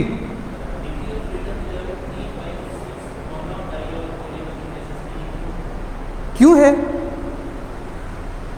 उनकी डिग्री ऑफ फ्रीडम है, यानी तमाम पार्टिकल्स के लिए, मोनोटॉमिक के लिए 3 का मतलब ट्रांसलेटरी मोशन 3 हो सकती हैं उसकी, एक अलोंग X एक्सिस, एक अलोंग Y एक्सिस, एक अलोंग Z एक्सिस। तो ट्रांसलेटरी मोशन उसकी एक एटम की वो 3 है। और यहाँ पे एक पार्टिकल है तो एक पार्टिकल किस तरफ मूव कर सकता है, along X axis, along Y axis, along Z axis. तो ट्रांसलेटरी मोशन ज़्यादा से ज़्यादा 3 हो सकती है। तो एक सिंगल पार्टिकल के लिए जो ट्रांसलेटरी मोशन है वो 3 ही हो सकती सिंगल के लिए, यानी मोनोटॉमिक के लिए। अब डाया के लिए देखें कि हमारे पास 2 मॉलिक्यूल हैं, एक मॉलिक्यूल ये वाला है, ये डायाटॉमिक है, यानी ये उसका बॉन्ड है दरमियान में, और एक एटम ये है और एक एटम ये है। तो आप इसके लिए अगर ये X एक्सिस पे पड़ा हुआ है तो एक तो ये है कि ये लॉन्ग Y एक्सिस मूव कर सकता है, ये Y एक्सिस है इसके गिर्द मूव कर सकता है। दूसरा ये Z एक्सिस पे है तो ये Z एक्सिस के गिर्द मूव कर सकता है, और अपने एक्सिस के गिर्द सिर्फ स्पिन कर सकता है, रोटेशन नहीं कर सकता। तो इसका मतलब है कि इस केस में इसकी स्पिन मौजूद है, लेकिन स्पिन का जो मोमेंट ऑफ इनर्शिया है वो बहुत स्मॉल है, इसका R बहुत small. Moment of inertia R² m होता है ना, moment of inertia = R² m। ठीक है, वो बहुत स्मॉल है तो उसको इग्नोर हम कर सकते हैं, जबकि बाकी पीछे बच के इसके दो लॉन्ग वाई एक्सिस और लॉन्ग जेड एक्सिस, तो इसका मतलब ट्रांसलेटरी मोशन में वो 2 डिग्री ऑफ फ्रीडम रख सकता है। तीसरा भी कैलकुलेट किया जा सकता है, लेकिन उसमें का मोमेंट ऑफ इनर्शिया यानी आर स्मॉल होने की वजह से हम उसे निगलेक्ट कर देते हैं। समझ लग रही है ये बात? तो degree of freedom for for rotational motion is 2। ठीक है, तो डाया के केस में 3 ट्रांसलेटरी हो गई और 2 रोटेशनल हो गए, 3 और 2 5, तो उसके लिए डाया के लिए डिग्री ऑफ फ्रीडम 5 है। ठीक है, और अब आए पॉली के लिए। पॉली में ले लें 3 ले लें, आप एक यहाँ भी ले लें, तो उसके तीनों डिग्री ऑफ फ्रीडम होंगे। 3 ट्रांसलेटरी अलॉन्ग, वो as a whole X axis Y axis Z axis में भी मूव कर सकता है, और वो एज अ होल 1 2 3 यहाँ भी ले लें तीसरा, तो वो उसकी रोटेशन जो है अलॉन्ग एक्स एक्सिस भी हो सकती है। रोटेशन से मुराद रोटेशनल मोशन या स्पिन। स्पिन तो वैसे एक्सिस की अपने एक्सिस के गिर्द होती है, मतलब अलॉन्ग एक्स एक्सिस भी, अलॉन्ग वाई एक्सिस भी, अलॉन्ग जेड एक्सिस भी। तो पॉली के लिए डिग्री ऑफ फ्रीडम 1 2 3, इसके लिए 3 है, अलॉन्ग एक्स एक्सिस भी, वाई एक्सिस भी और जेड एक्सिस। तो पॉलीटॉमिक मॉलिक्यूल के लिए 3 ट्रांसलेटरी और 3 रोटेशनल, टोटल कितनी होगी? 6। तो ये है रूम टेम्परेचर। रूम टेम्परेचर पे गैसेस में वाइब्रेशनल मोशन नहीं होती। ओके, गैसेस में बात कर रहा हूँ, गैसेस में। सॉलिड्स में चले जाएंगे तो रूम टेम्परेचर पे होती वाइब्रेशनल मोशन है। हफीज साहब हफीज साहब, ठीक है, सॉलिड्स में रूम टेम्परेचर पे सॉलिड्स के अंदर सॉलिड का कोई भी एटम कहीं भाग नहीं सकता, यानी ट्रांसलेटरी मोशन नहीं कर सकता, वो कहीं रोटेटरी मोशन भी नहीं कर सकता। सिर्फ या तो उसकी अपनी स्पिन रह जाती है या फिर वाइब्रेशनल मोशन। ठीक है, तो अभी हम गैसेस की बात कर रहे हैं। तो रूम टेम्परेचर पे, यानी जो दरमियान वाला मैंने इंटरमीडिएट रेंज लिखा था 100 के से लेकर 1000 के तक, इसके दरमियान वाइब्रेशनल मोशन गैसेस में नहीं होती। लेकिन आप इससे 10⁻³ केल्विन से ऊपर चले जाएंगे तो वाइब्रेशनल मोड भी एक्टिव हो जाएगा। उसके लिए 2 मजीद ऐड कर दें तमाम में। अच्छा, अब इसमें यहाँ तक हो गया हीट कैपेसिटी का। ये टेबल बहुत इंपॉर्टेंट है आपकी अपनी अंडरस्टैंडिंग के लिए और आगे इसकी न्यूमेरिकल्स सॉल्व करने के लिए। अब दोबारा ज़रूरत नहीं है मोनोटॉमिक का बताने के लिए कि मोनोटॉमिक में क्या क्या आ सकता है। मोनोटॉमिक में हीलियम है, नियॉन है, आर्गन है, डाया में हाइड्रोजन है, ऑक्सीजन है, ठीक है, नाइट्रोजन है, इसमें SO2 है,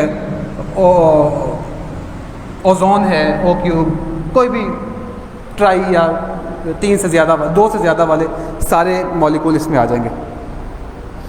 ठीक है, यहाँ तक क्वेश्चन और हैं तो कर लें, फिर हम आगे चलते हैं। आगे हम law of equipartition of energy पे जा रहे हैं। यहाँ तक क्वेश्चन हैं तो कर लें।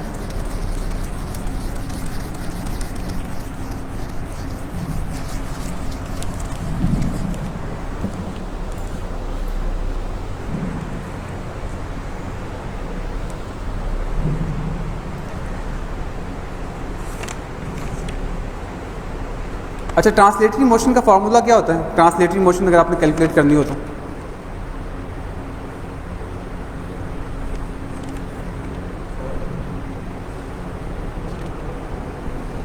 ट्रांसलेटरी मोशन के लिए हाफ mv², यही ट्रांसलेटरी मोशन के लिए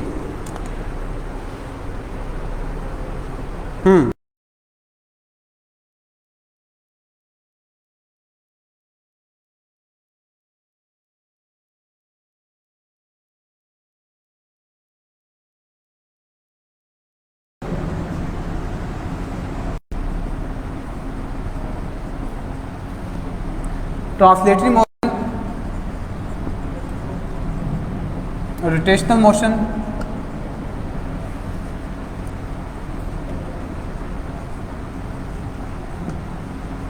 और वाइब्रेशनल मोशन। ठीक, तो अगर ये तीनों मोशंस हैं तो ट्रांसलेटरी मोशन की वजह से ट्रांसलेटरी काइनेटिक एनर्जी होगी, रोटेशनल मोशन है तो रोटेशनल काइनेटिक एनर्जी होगी, वाइब्रेशनल मोशन है तो वाइब्रेशनल काइनेटिक एनर्जी होगी, और अगर तीनों है तो तीनों को सम करना पड़ेगा। ठीक है, अच्छा, अब ये जो ट्रांसलेटरी मोशन है ये हम कैलकुलेट करते हैं काइनेटिक एनर्जी इसकी हाफ mv²।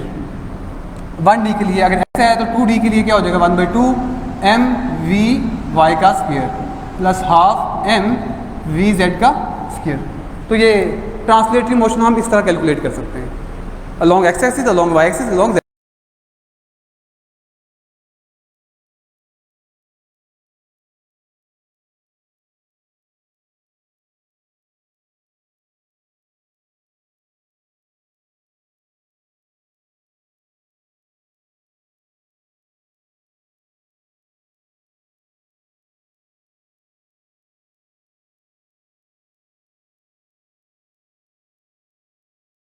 करता है आर के ऊपर, higher the R higher the moment of inertia, higher the moment of inertia higher the kinetic energy, higher the rotational kinetic energy. ठीक है,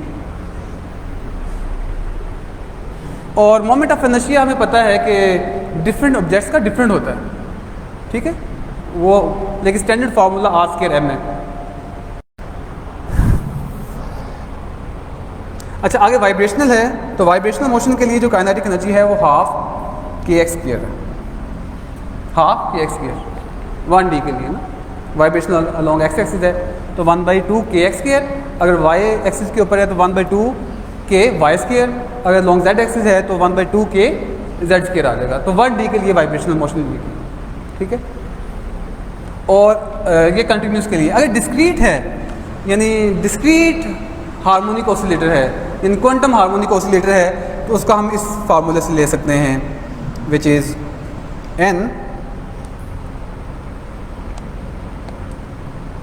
plus 1/2 into H cut omega.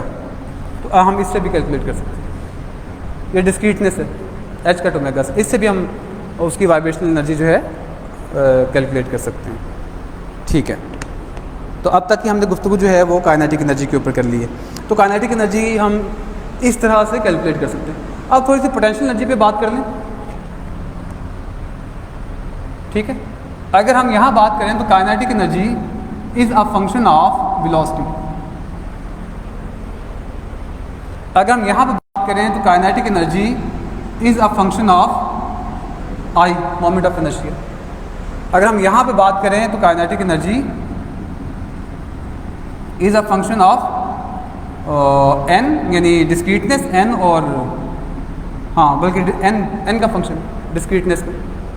ठीक है, अच्छा अब हम पोटेंशियल एनर्जी पे बात करते हैं कि अगर पोटेंशियल एनर्जी है, अगर ग्रेविटेशनल पोटेंशियल एनर्जी है तो उसका फार्मूला क्या होगा, mgh। अगर इलास्टिक पोटेंशियल एनर्जी है जो स्प्रिंग में होती है तो 1/2 के एक्स स्क्वायर। ठीक है, और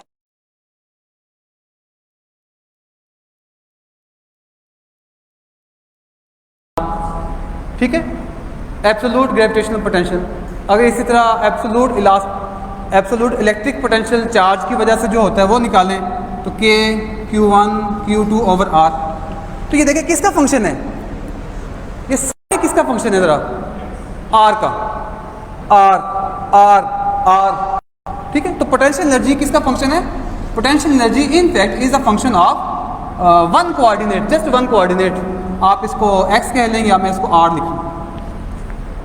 ठीक है, यहाँ पे देखें h 1 कोऑर्डिनेट हाइट, यहाँ पे x एक्सिस के ऊपर उसका फासला डिस्टेंस, यहाँ पे डिस्टेंस, यहाँ पे distance.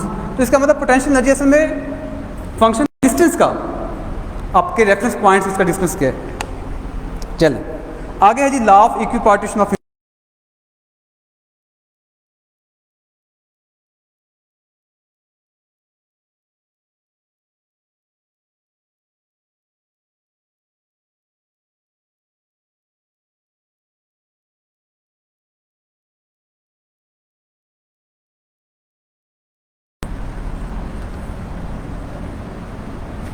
Law of equipartition of energy. जिसमें भी मैं इसका प्रूफ नहीं करूँगा, इसका बाकायदा प्रूफ है। जैसे पीछे मैंने CP minus CV equal to R, इसको डायरेक्ट यूज़ किया, अभी इसका प्रूफ नहीं किया। और दूसरा मैंने CV equal to F/2 into R, इसका भी प्रूफ नहीं किया, ये अभी हम करेंगे। तो इक्विपार्टीशन एनर्जी का मैं आपकी स्टेटमेंट उसको आगे प्रैक्टिकली यूज़ कर लूँगा, इसका भी प्रूफ मैं अभी नहीं करने जा रहा। अच्छा ये है क्या, ये ट्रांसलेटरी मोशन से रिलेटेड है। Equipartition theorem basically deals translatory motion, यानी ये रोटेशनल मोशन या वाइब्रेटरी मोशन से डील नहीं करता। एक बात तो ये कि ट्रांसलेटरी मोशन को डील करता है।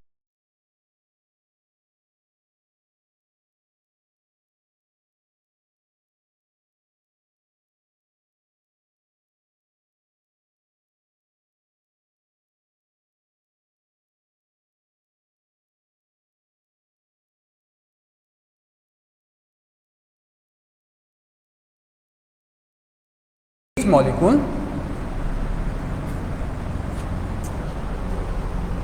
with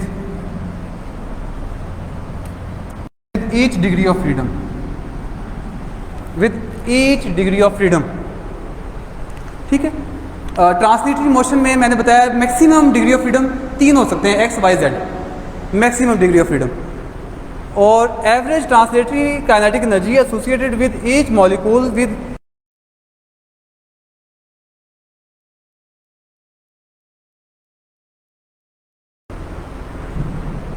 वेरी इंपॉर्टेंट, ये कहता है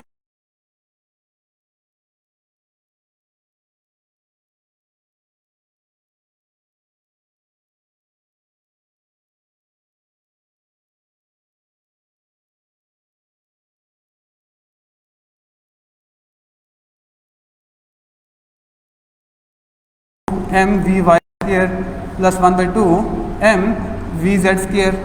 तो यहाँ क्या होगी, इस डिग्री ऑफ फ्रीडम के लिए एक्स एक्सिस के लिए क्या होगा 1/2 kBt, इस डिग्री ऑफ फ्रीडम के लिए क्या होगा 1/2 kBt, इस डिग्री ऑफ फ्रीडम के लिए क्या होगा 1/2 kBt, which is equal to 3/2 kBt, which is equal to f/2 kBt। Very important, E equals to f/2 kBt। तो ये कहाँ से आया, ये कहाँ से आया, ये law of equipartition of energy theorem से, law of equipartition of energy. ठीक है, तो हमारे पास E आ चुका हुआ है।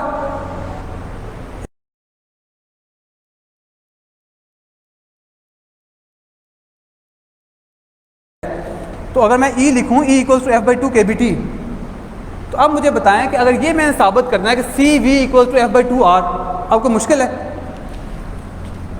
CV क्या होता है, CV equals to partial E over partial T at constant volume. तो इस E का विद रिस्पेक्ट टू T लें तो क्या आ गया f/2 into r। So CV equals to f/2 into r। एक प्रूफ ये भी हो गया।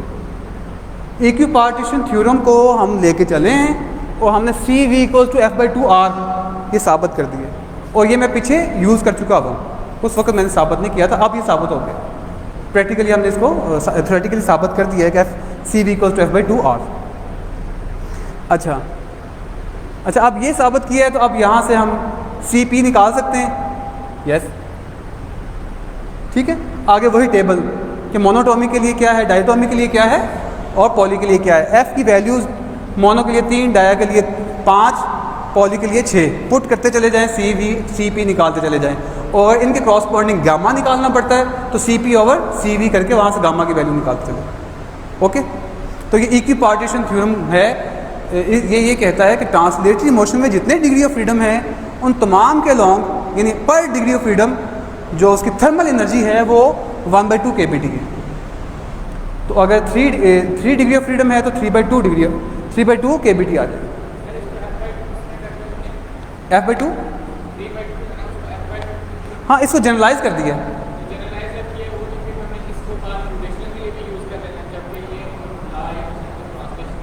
हाँ नहीं, असल में जब हमने इसको किया है ना, हाँ ये आपकी बात ठीक है कि आपने इसको प्रूव करते हुए ट्रांसलेशनल किया है, लेकिन this also valid for all degree of freedom including rotational, including vibrational at all temperatures. तमाम टेम्परेचर्स के ऊपर जो डिग्री ऑफ फ्रीडम हमारे आएंगे उन तमाम के लिए जो F आएगा वो यहाँ पुट करते चले जाएँ, उनकी आप एनर्जी निकालते चले जाएँ, और इस एनर्जी को यूज़ करते हुए आप यहाँ से CV निकाल लें, इस CV की मदद से CP निकाल लें, ठीक है, उसकी मदद से गामा निकाल लें। हाँ, R is Boltzmann constant, yes. K is Boltzmann constant, K B, yes, this K B is Boltzmann constant. मैं शायद R कह रहे हैं, R जो है ये यूनिवर्सल गैस कांस्टेंट है, ठीक है।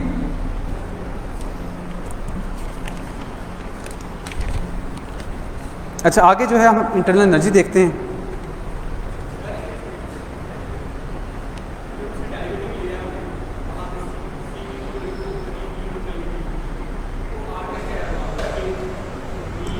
सॉरी, ठीक है, ठीक, सही कह रहे हैं आप, एक चीज़ मिस हुई है हमारे से। अच्छा, इसको ना आप ज़रा लिखें मोल के लिए, n मोल के लिए लिखें ज़रा, 1 मोल के लिए ज़रा इसको लिख लें, क्या बन जाएगा, या n मोल के लिए तो ये बन जाएगा F/2 KBT इंटू NA। ठीक है। अच्छा, KB इंटू NA क्या है, R, सॉरी ये मैं कैलकुलेशन मिस हुआ मुझसे, KB into NA is equal to R। ठीक है, तो ये KB जो है R में कन्वर्ट हो जाएगा, and R is universal gas constant. ये मिस तो आप क्वेश्चन ना करते तो ये गलती ऐसी चल रही थी। अच्छा किया क्वेश्चन कर लिया आप।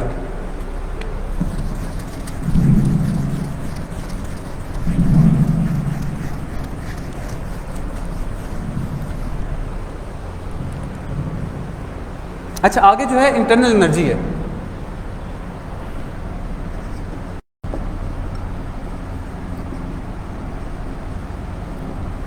अच्छा, इंटरनल एनर्जी जो है ये sum of all forms of energy है, यानी काइनेटिक भी और पोटेंशियल भी। सम ऑफ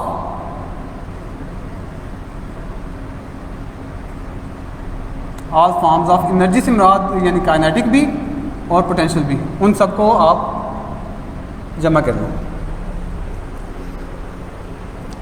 और sum of all forms of energy of molecules, यानी मॉलिक्यूल्स की बात हो रही है। ठीक है, ऑन लार्जर स्केल हम काइनेटिक एनर्जी और पोटेंशियल एनर्जी की बात कर रहे होते हैं, और मॉलिक्यूल्स पे भी अगर हमें जाना है तो मॉलिक्यूल्स की भी काइनेटिक एनर्जी और पोटेंशियल एनर्जी, और अगर वो आइडियल गैस है तो सिर्फ काइनेटिक एनर्जी, पोटेंशियल एनर्जी भी ज़ीरो हो जाती है। आइडियल गैस के केस में पोटेंशियल एनर्जी ज़ीरो हो जाती है, तो टोटल एनर्जी असल में आपकी उसकी काइनेटिक एनर्जी ही आपकी टोटल एनर्जी होती है। तो यानी उसकी इंटरनल एनर्जी में सिर्फ और सिर्फ काइनेटिक एनर्जी ही अपना रोल प्ले कर रही होती है।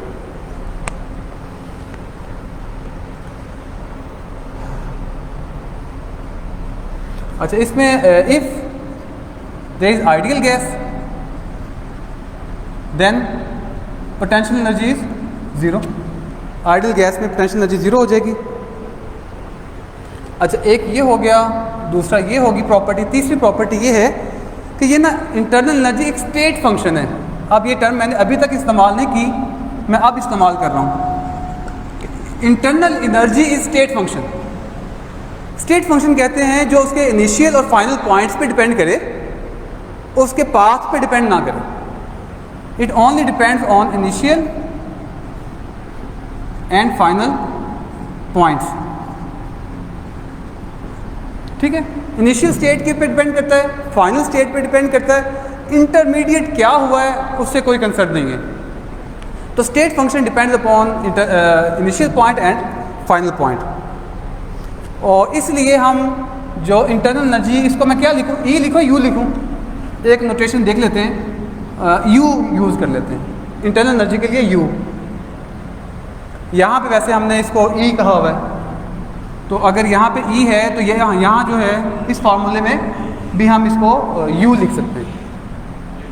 ओके, अगर हम यहाँ यू यूज़ कर रहे हैं ना, तो हम जो सी वी निकाला था पार्शल ई over partial T eight constant volume, तो इसको आप इस फार्मूले को लिख सकते हैं partial you over partial T eight constant volume, अगर हम इसे यू लिख रहे हैं। ओके, क्योंकि ये स्टेट फंक्शन है तो हम इसको इसकी चेंज कैसे लिखेंगे? So change of U equals to U final minus U initial. Okay, और अगर साइक्लिक है, साइक्लिक प्रोसेस है, for cyclic process, cyclic process कौन सा होता है? जहाँ से शुरू हुआ वहीं पे आके दोबारा ख़त्म, इनिशियल पॉइंट भी वही, फाइनल पॉइंट भी वही।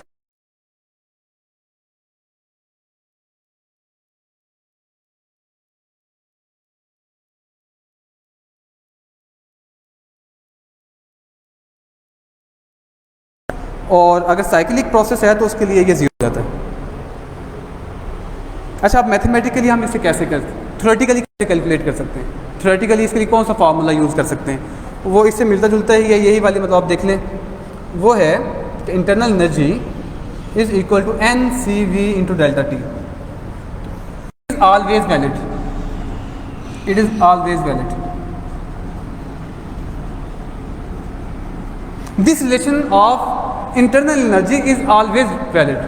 It is independent of the process कि आप एडियाबैटिक प्रोसेस कर रहे हैं, आप आइसोकोरिक प्रोसेस कर रहे हैं, कौन सा प्रोसेस है इससे इंडिपेंडेंट है। ये अगर डिपेंड करता है तो it is only function of delta T, यानी डेल्टा यू यानी internal energy is only function of delta T. ठीक है, तो this relation is always valid. तो सी वी हम इस फार्मूले से निकाल लेंगे, और सी वी किसके बराबर होता है, सी किसके बराबर है वहाँ से डिग्री ऑफ फ्रीडम की शक्ल में, C V equal to F by two R. इसका मतलब यही वाला formula delta U equal to N और F by two R into delta T, ये रिलेशन बन गया। और अगर इसको 1 मोल के लिए लिखें, फॉर 1 मोल, तो एन को 1 कर दें और हमारे पास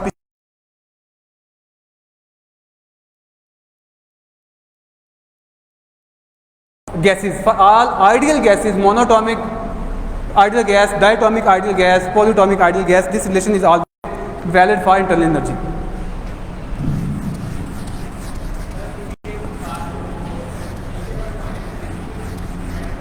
हाँ जी, ये इनिशियल और फाइनल, क्योंकि ये स्टेट फंक्शन है ना, तो ये इनिशियल और फाइनल पोजीशन पे डिपेंड करेगा।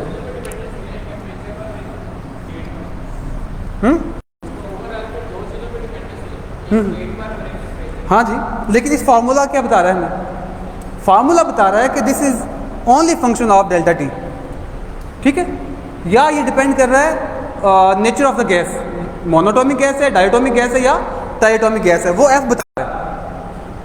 ठीक है, और ओवरऑल हमें पता है कि ये स्टेट फंक्शन है, तो स्टेट फंक्शन को हम चेंज की फॉर्म में लिख सकते हैं। तो ये सिर्फ इनिशियल स्टेट और फाइनल स्टेट पे डिपेंड करता है, पाथ पे डिपेंड नहीं करता, इंटरमीडिएट क्या हुआ है उस पर डिपेंड नहीं करता। तो इस पे हम अभी आते हैं आगे डिटेल से डिस्कस करेंगे स्टेट फंक्शन क्या होते हैं और पाथ फंक्शन क्या होते हैं। जी, इंटरनल एनर्जी तक कोई क्वेश्चन हो तो कर लें। अच्छा, आगे है जी इंपॉर्टेंस ऑफ पीवी डायग्राम या पीवी कर्व।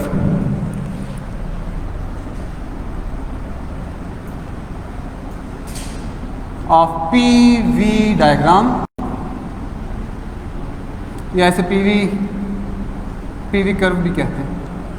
इसकी इंपॉर्टेंस क्या है थर्मोडायनामिक्स में ये बहुत ज़्यादा इंपॉर्टेंट है, क्योंकि जो हम वर्क डन कैलकुलेट करते हैं किसी भी प्रोसेस में, आइसोथर्मल प्रोसेस में हम वर्क डन कैलकुलेट करते हैं, एडियाबैटिक प्रोसेस में हम वर्क डन कैलकुलेट करते हैं, आइसोकोरिक में, आइसोबैरिक में हम जो वर्क डन कैलकुलेट करते हैं उसका पीवी कर्व बनाते हैं।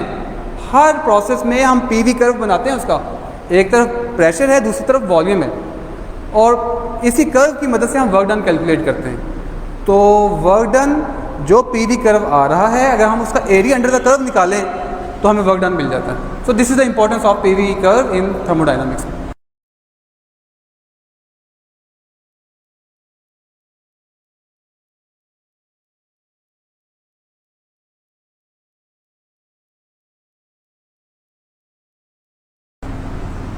करंट, वोल्टेज, कौन सी प्रॉपर्टीज देगा? Electrical properties.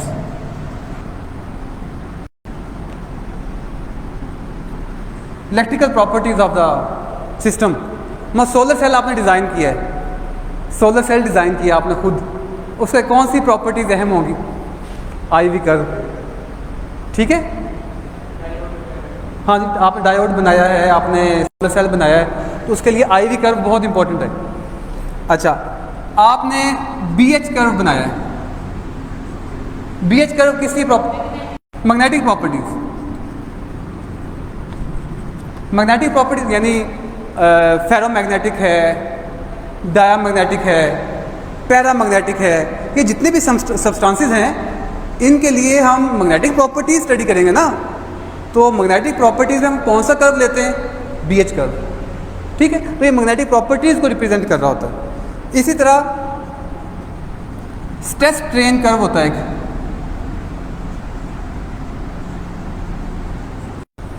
Stress strain curve solid state physics में जब हम कोई मटेरियल खुद डिज़ाइन करते हैं तो उसकी मैकेनिकल प्रॉपर्टीज हम स्ट्रेस स्ट्रेन कर्व से निकालते हैं। मैकेनिकल प्रॉपर्टीज हम स्ट्रेस स्ट्रेन कर्व से निकाल सकते हैं। अच्छा, इसी तरह यानी ये कर्व हैं सारे, ये सारे कर्व एक एक प्रॉपर्टीज़ को रिप्रेजेंट कर रहे हैं, एक एक प्रॉपर्टीज़ को क्रॉसपॉन्ड कर रहे हैं। थर्मोडाइनमिक्स में पीवी कर्व जो है ये असल में हमें वर्क डन देता है, work done in that particular process, isobaric process में या आइसोथर्मल में या एडियाबैटिक में। तो जो प्रोसेस होगा उस प्रोसेस का आप पीवी कर्व ड्रा करेंगे और पीवी कर्व ड्रा करके उसका एरिया अंडर द कर्व निकालेंगे तो हमारे पास वर्क डन आ जाएगा। यानी ये वर्क डन हम कैसे कैलकुलेट करते हैं? Area under the curve, area under the curve ये आप निकालें एरिया अंडर द कर्व उस प्रोसेस के पीवी डायग्राम से, तो हमें वर्क डन मिल जाएगा। और हमने कोई इंजन डिज़ाइन किया है, कोई इंजीनियर है उसने इंजन डिज़ाइन किया है, तो वो क्या चाहता है कि उसको ज़्यादा से ज़्यादा एफिशिएंसी मिले, उसको ज़्यादा से ज़्यादा आउटपुट मिले, उससे ज़्यादा से ज़्यादा वर्क डन मिले, तो उसके लिए पीवी डायग्राम बहुत इंपॉर्टेंट है। ठीक है, तो थर्मोडायनामिक्स में पीवी डायग्राम बहुत इंपॉर्टेंट है।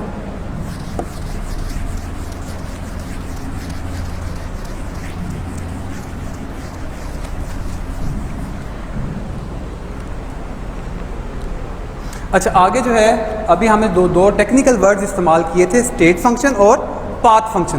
तो अगली गुफ्तगू हम इसी पे करने जा रहे हैं कि स्टेट फंक्शन क्या होता है और पाथ फंक्शन क्या होता है, और थर्मोडायनामिक्स में कौन कौन सी क्वांटिटीज़ हैं, कौन कौन से थर्मोडायनामिक वेरिएबल्स हैं कि जो स्टेट फंक्शन हैं और कौन कौन से हैं जो पाथ फंक्शन है।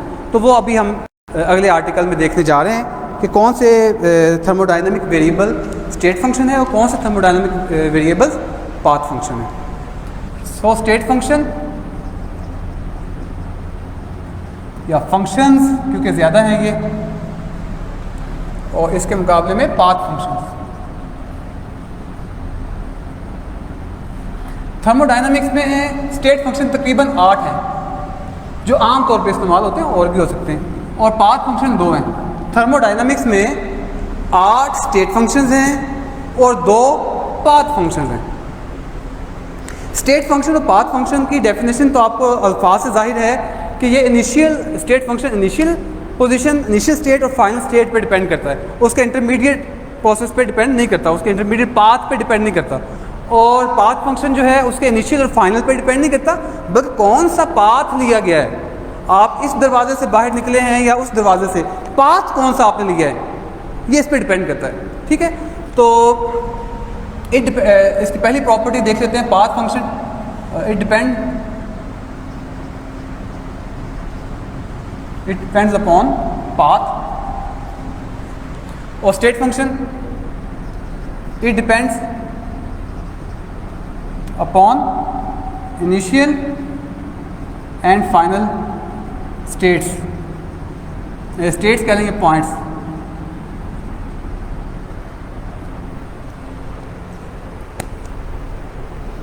अच्छा, ये कौन से हैं 8? ये है G P, pressure, volume, temperature, internal energy के लिए या ई इस्तेमाल करें या यू। ठीक है, और एस इंट्रोपी, ठीक है, और एच इंथाल्पी, और एफ हेल्महोल्ट्ज़ फ्री एनर्जी,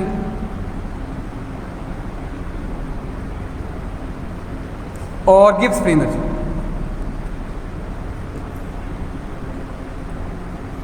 ठीक है, तो ये 8 थर्मोडायनामिक स्टेट फंक्शंस हैं, और इन तमाम स्टेट फंक्शंस को हम कैसे लिख सकते हैं? चेंज की फॉर्म में, final minus initial, final minus initial.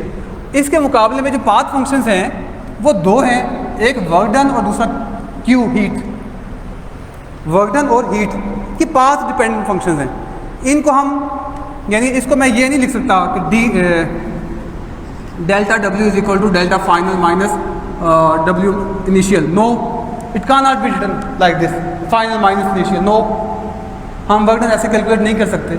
हम हीट डेल्टा क्यू को इस तरह नहीं लिख सकते कि Q final minus Q initial. No, we can not write this. ठीक है, ये हम नहीं लिख सकते, ये पाथ डिपेंडेंट फंक्शंस हैं। ये एरिया अंडर द कर्व से कैलकुलेट हो सकते हैं। ओके, जबकि इनको हम इस तरह लिख सकते हैं।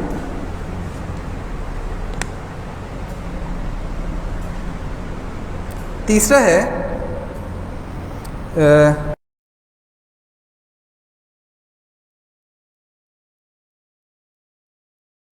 PV diagram. चले इन पीवी डायग्राम तो डेल्टा पी को क्या लिखेंगे?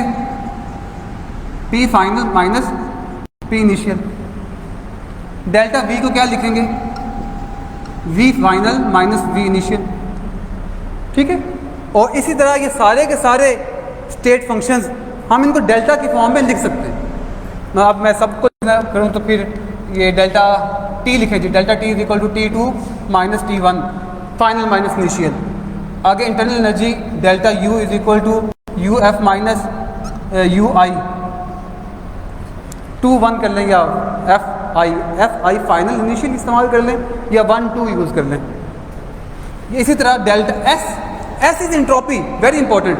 थर्मोडायनामिक्स में फिजिक्स वाले स्टूडेंट्स को सबसे बड़ा मसला एंट्रोपी से, जो हमें ना समझ आती है और ना, तो entropy is a state function. ठीक है। तो लिहाजा एंट्रोपी को भी हम फाइनल माइनस इनिशियल की फॉर्म में लिख सकते हैं। अच्छा, इसी तरह आप और इंथाल्पी को delta H F minus HI, delta F Helmholtz free energy, F final minus F initial, delta G gives free energy, G final minus G initial. ठीक है। तो इस तरह की फॉर्म में हम लिख सकते हैं इसमें। मैं इसको इरेज कर रहा हूँ फ़िलहाल, मैंने ना कुछ और पॉइंट्स भी लिखने हैं। बस कहने का मतलब ये है कि हम इनको चेंज की फॉर्म में लिख सकते हैं, जबकि इसके मुकाबले में ये जो है इसको हम चेंज की फॉर्म में नहीं लिख सकते। तो ये इट्स द थर्ड प्रॉपर्टी कि हम इनको चेंज की फॉर्म में नहीं लिख सकते। We can not write work and heat as final minus initial states, no. अच्छा, स्टेट फंक्शन की एक और प्रॉपर्टी है कि ये एग्जैक्ट डिफरेंशियल होते हैं।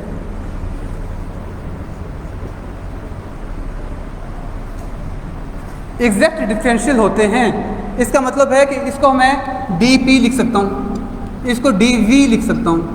ठीक है। और बाकी देख लें आप, dt लिख सकता हूँ, सो ऑन।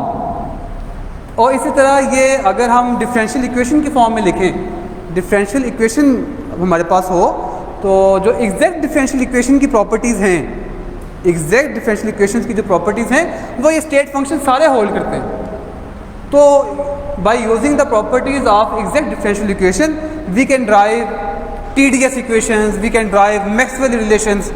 वो आगे आएंगे तो वो हम यानी इसको यूज़ करते हुए वो ड्राइव कर सकते हैं, जबकि ये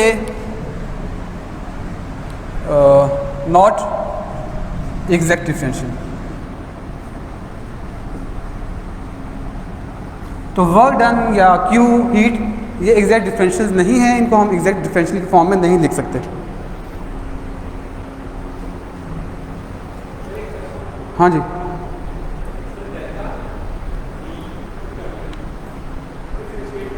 हाँ जी, ये जो चेंज है ना, ये जो डेल्टा है, ये हम यूज़ करते हैं कि अगर चेंज लार्जर चेंज है ना, लार्जर मतलब, तो उसके लिए हम ये यूज़ कर लेते हैं।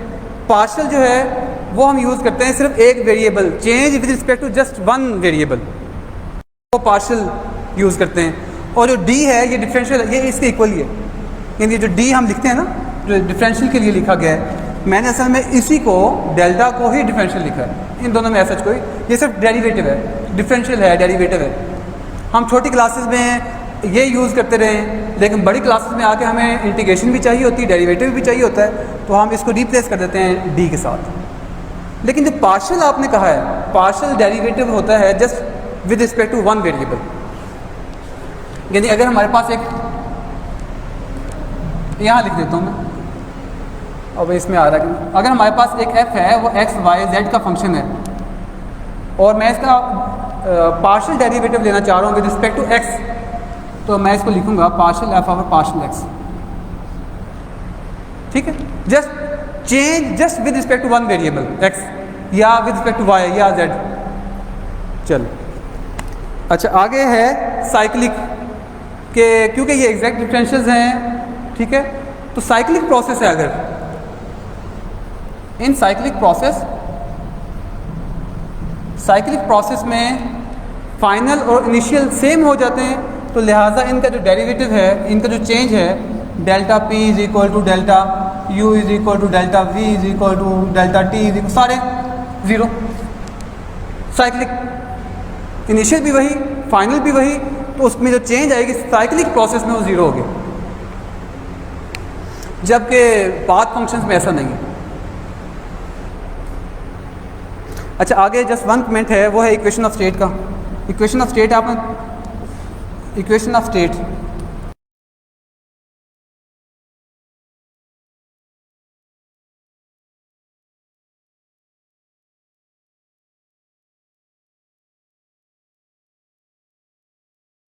Equal to N K B T या एन आर टी, ठीक है। ये हमारी ideal equation of state for ideal gas वो ये है। तो असल में जो इक्वेशन ऑफ स्टेट होती है, ये असल में स्टेट फंक्शंस ही को आपस में कनेक्ट कर रही होती है। आप यहाँ पे देखें, पी क्या है, स्टेट फंक्शन है, वी क्या है, स्टेट फंक्शन है, टी क्या है, स्टेट फंक्शन, इनको आपस में कनेक्ट कर रही है। तो इक्वेशन ऑफ स्टेट असल में स्टेट फंक्शंस को ही आपस में 3 या 4 या 5 स्टेट फंक्शंस को आपस में कनेक्ट कर रही होती है।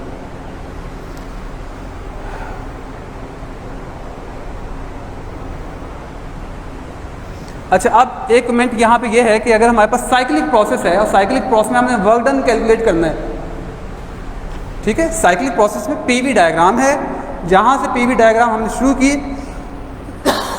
सॉरी, जहाँ से हमने पीवी डायग्राम में शुरू की वहीं पे आप ख़त्म हो गई, तो वर्क डन कितना होगा? 0 नहीं होगा। यही बात मैं जा रहा हूँ कि वर्क डन और हीट ये स्टेट फंक्शंस नहीं हैं। साइक्लिक प्रोसेस में वर्क डन 0 नहीं है, because work done is not a state function. और वर्क डन कैसे कैलकुलेट करना है? Area under the curve, PV diagram का जो एरिया आएगा, जो कर्व बनेगा, उसका एरिया अंडर द कर्व निकाल लें। वो आमतौर पे ट्रेपीजियम बनता है। ट्रेपीजियम का स्टैंडर्ड फार्मूला आपको पता है, 1/2 सम ऑफ 2 पैरेलल साइड्स और हाइट, इसको मल्टीप्लाई करें तो आपके पास ट्रेपीजियम, आमतौर पे जो पीवी डायग्राम है वो ट्रेपीजियम बन रहा होता है। हमारे पास टाइम कितना है? 1.5 घंटा हो गया पूरा सर टाइम। ऊपर जा रहे हैं हम, अभी है ऊपर जा रहे हैं, ठीक है। फिर आगे सिर्फ जो है मेरे पास ज़ीरो, जो हमारे थर्मोडाइनमिक्स के 3 लॉज हैं, zeroth law of thermodynamics, first law of thermodynamics, second law of thermodynamics और थर्ड लॉ ऑफ थर्मोडाइनमिक्स। इसमें मैं आज जो चाह रहा हूँ वो सिर्फ उसे ज़ीरोथ लॉ ऑफ थर्मोडाइनमिक्स को टच करके इसको क्लोज कर देते हैं, बाकी फिर कल करेंगे। तो अभी हम ज़ीरोथ लॉ ऑफ थर्मोडाइनमिक्स करते हैं।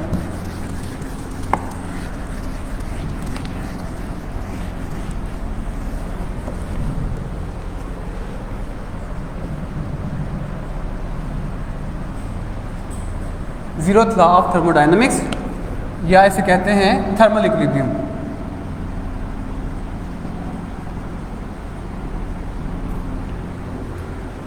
ठीक है। ज़ीरोथ लॉ ऑफ थर्मोडाइनमिक्स ये कहता है कि अगर हमारे पास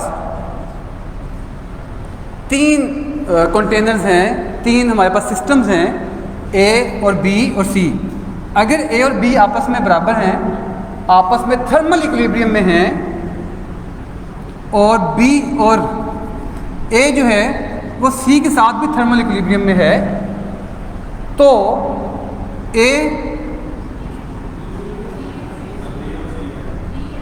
और बी और सी, ठीक है। सॉरी, दोबारा, अगर ए और बी आपस में थर्मल इक्विलिब्रियम में है और बी सी के साथ थर्मल इक्विलिब्रियम में है, तो ए और सी ये दोनों ये भी थर्मल इक्विलिब्रियम में होंगे। और इनका मतलब थर्मल इक्विलिब्रियम किसे कहते हैं? कि उनका टेम्परेचर सबका सेम है। यानी अगर T1 equal to T2 and T2 is equal to T3, then thermal equilibrium ये कहता है कि ज़ीरो लॉ ये कहता है कि 1 और 3 भी आपस में बराबर होंगे। यानी इसका मतलब ये है कि T1 equal to T2 is equal to T3। कि तीनों टेम्परेचर्स आपस में इक्वल होंगे और तीनों सिस्टम्स आपस में थर्मल इक्विलिब्रियम में होंगे। ठीक है, यहाँ से इक्विलिब्रियम की 4 टाइप्स हैं, thermal equilibrium, mechanical equilibrium, particle equilibrium और थर्मोडायनामिक इक्विलिब्रियम। ये हम इस पे कल बात करेंगे। ठीक है, आज का जो हमारा लेक्चर है ये पॉइंट ये थर्मल इक्विलिब्रियम को डील करता है और थर्मल इक्विलिब्रियम की जस्ट 2 प्रॉपर्टीज़ मैं यहाँ पे बयान करके लेक्चर ख़त्म कर रहा हूँ। थर्मल इक्विलिब्रियम है अगर, तो इसका मतलब है कि ये T1, T2, T3 ये सारे आपस में बराबर हैं। इसका ये भी मतलब है कि dt जो है वो 0 है, इन उनकी चेंज जो है वो किसी की भी चेंज 2 की चेंज ले लें तो वो 0 होगी। और इसका ये भी मतलब है कि अगर थर्मल इक्विलिब्रियम है तो उसकी entropy is a would be function of internal energy. यहाँ पे अगर थर्मल इक्विलिब्रियम है तो थर्मल इक्विलिब्रियम में जो उसकी इंट्रोपी है सिस्टम की वो उसकी इंटरनल एनर्जी पे डिपेंड करती है। यहाँ पे ई मैं इंटरनल एनर्जी के लिए यूज़ कर रहा हूँ। ठीक है, वैसे आप थोड़ी सी कन्फ्यूजन आई, पीछे मैंने इसको यू के साथ रिप्रेजेंट किया हुआ है।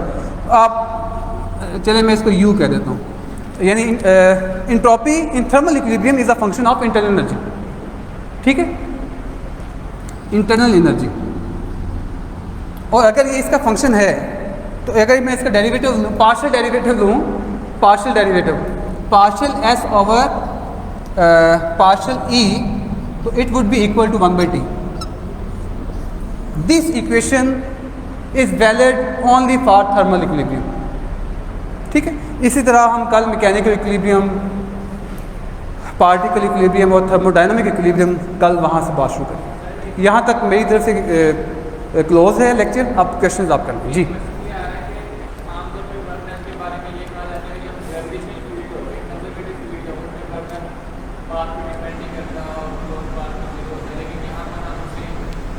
जी, कंजर्वेटिव फील्ड के लिए ये बात आपकी बात ठीक है कि कंजर्वेटिव फील्ड में वर्क डन 0 होता है। वो मैकेनिकल वर्क डन हम बात कर रहे होते हैं जो F.D से कैलकुलेट करते हैं। आज हमने जो वर्क डन बात कर रहे हैं वो थर्मोडायनामिक वर्क डन है, जो W is equal to P delta V के P work done is equal to P delta V। इस पे हम ना कल बात करेंगे इंशाल्लाह।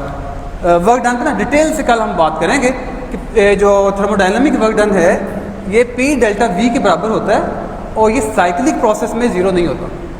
ठीक है, क्योंकि ये स्टेट फंक्शन नहीं है, तो ये इसमें चेंज इन वॉल्यूम पे डिपेंड कर रहा होता है। चेंज इन वॉल्यूम का मतलब एक्सपेंशन ऑफ गैस या कंप्रेशन ऑफ गैस। एक्सपेंशन के केस में भी वॉल्यूम चेंज हो जाएगा, कंप्रेशन के केस में भी वॉल्यूम चेंज हो जाएगा, तो उस पर ये वर्क डन जो है वो डिपेंड करते हैं। इसको हम कल डिटेल से देखेंगे। और कोई क्वेश्चन है तो कर लें।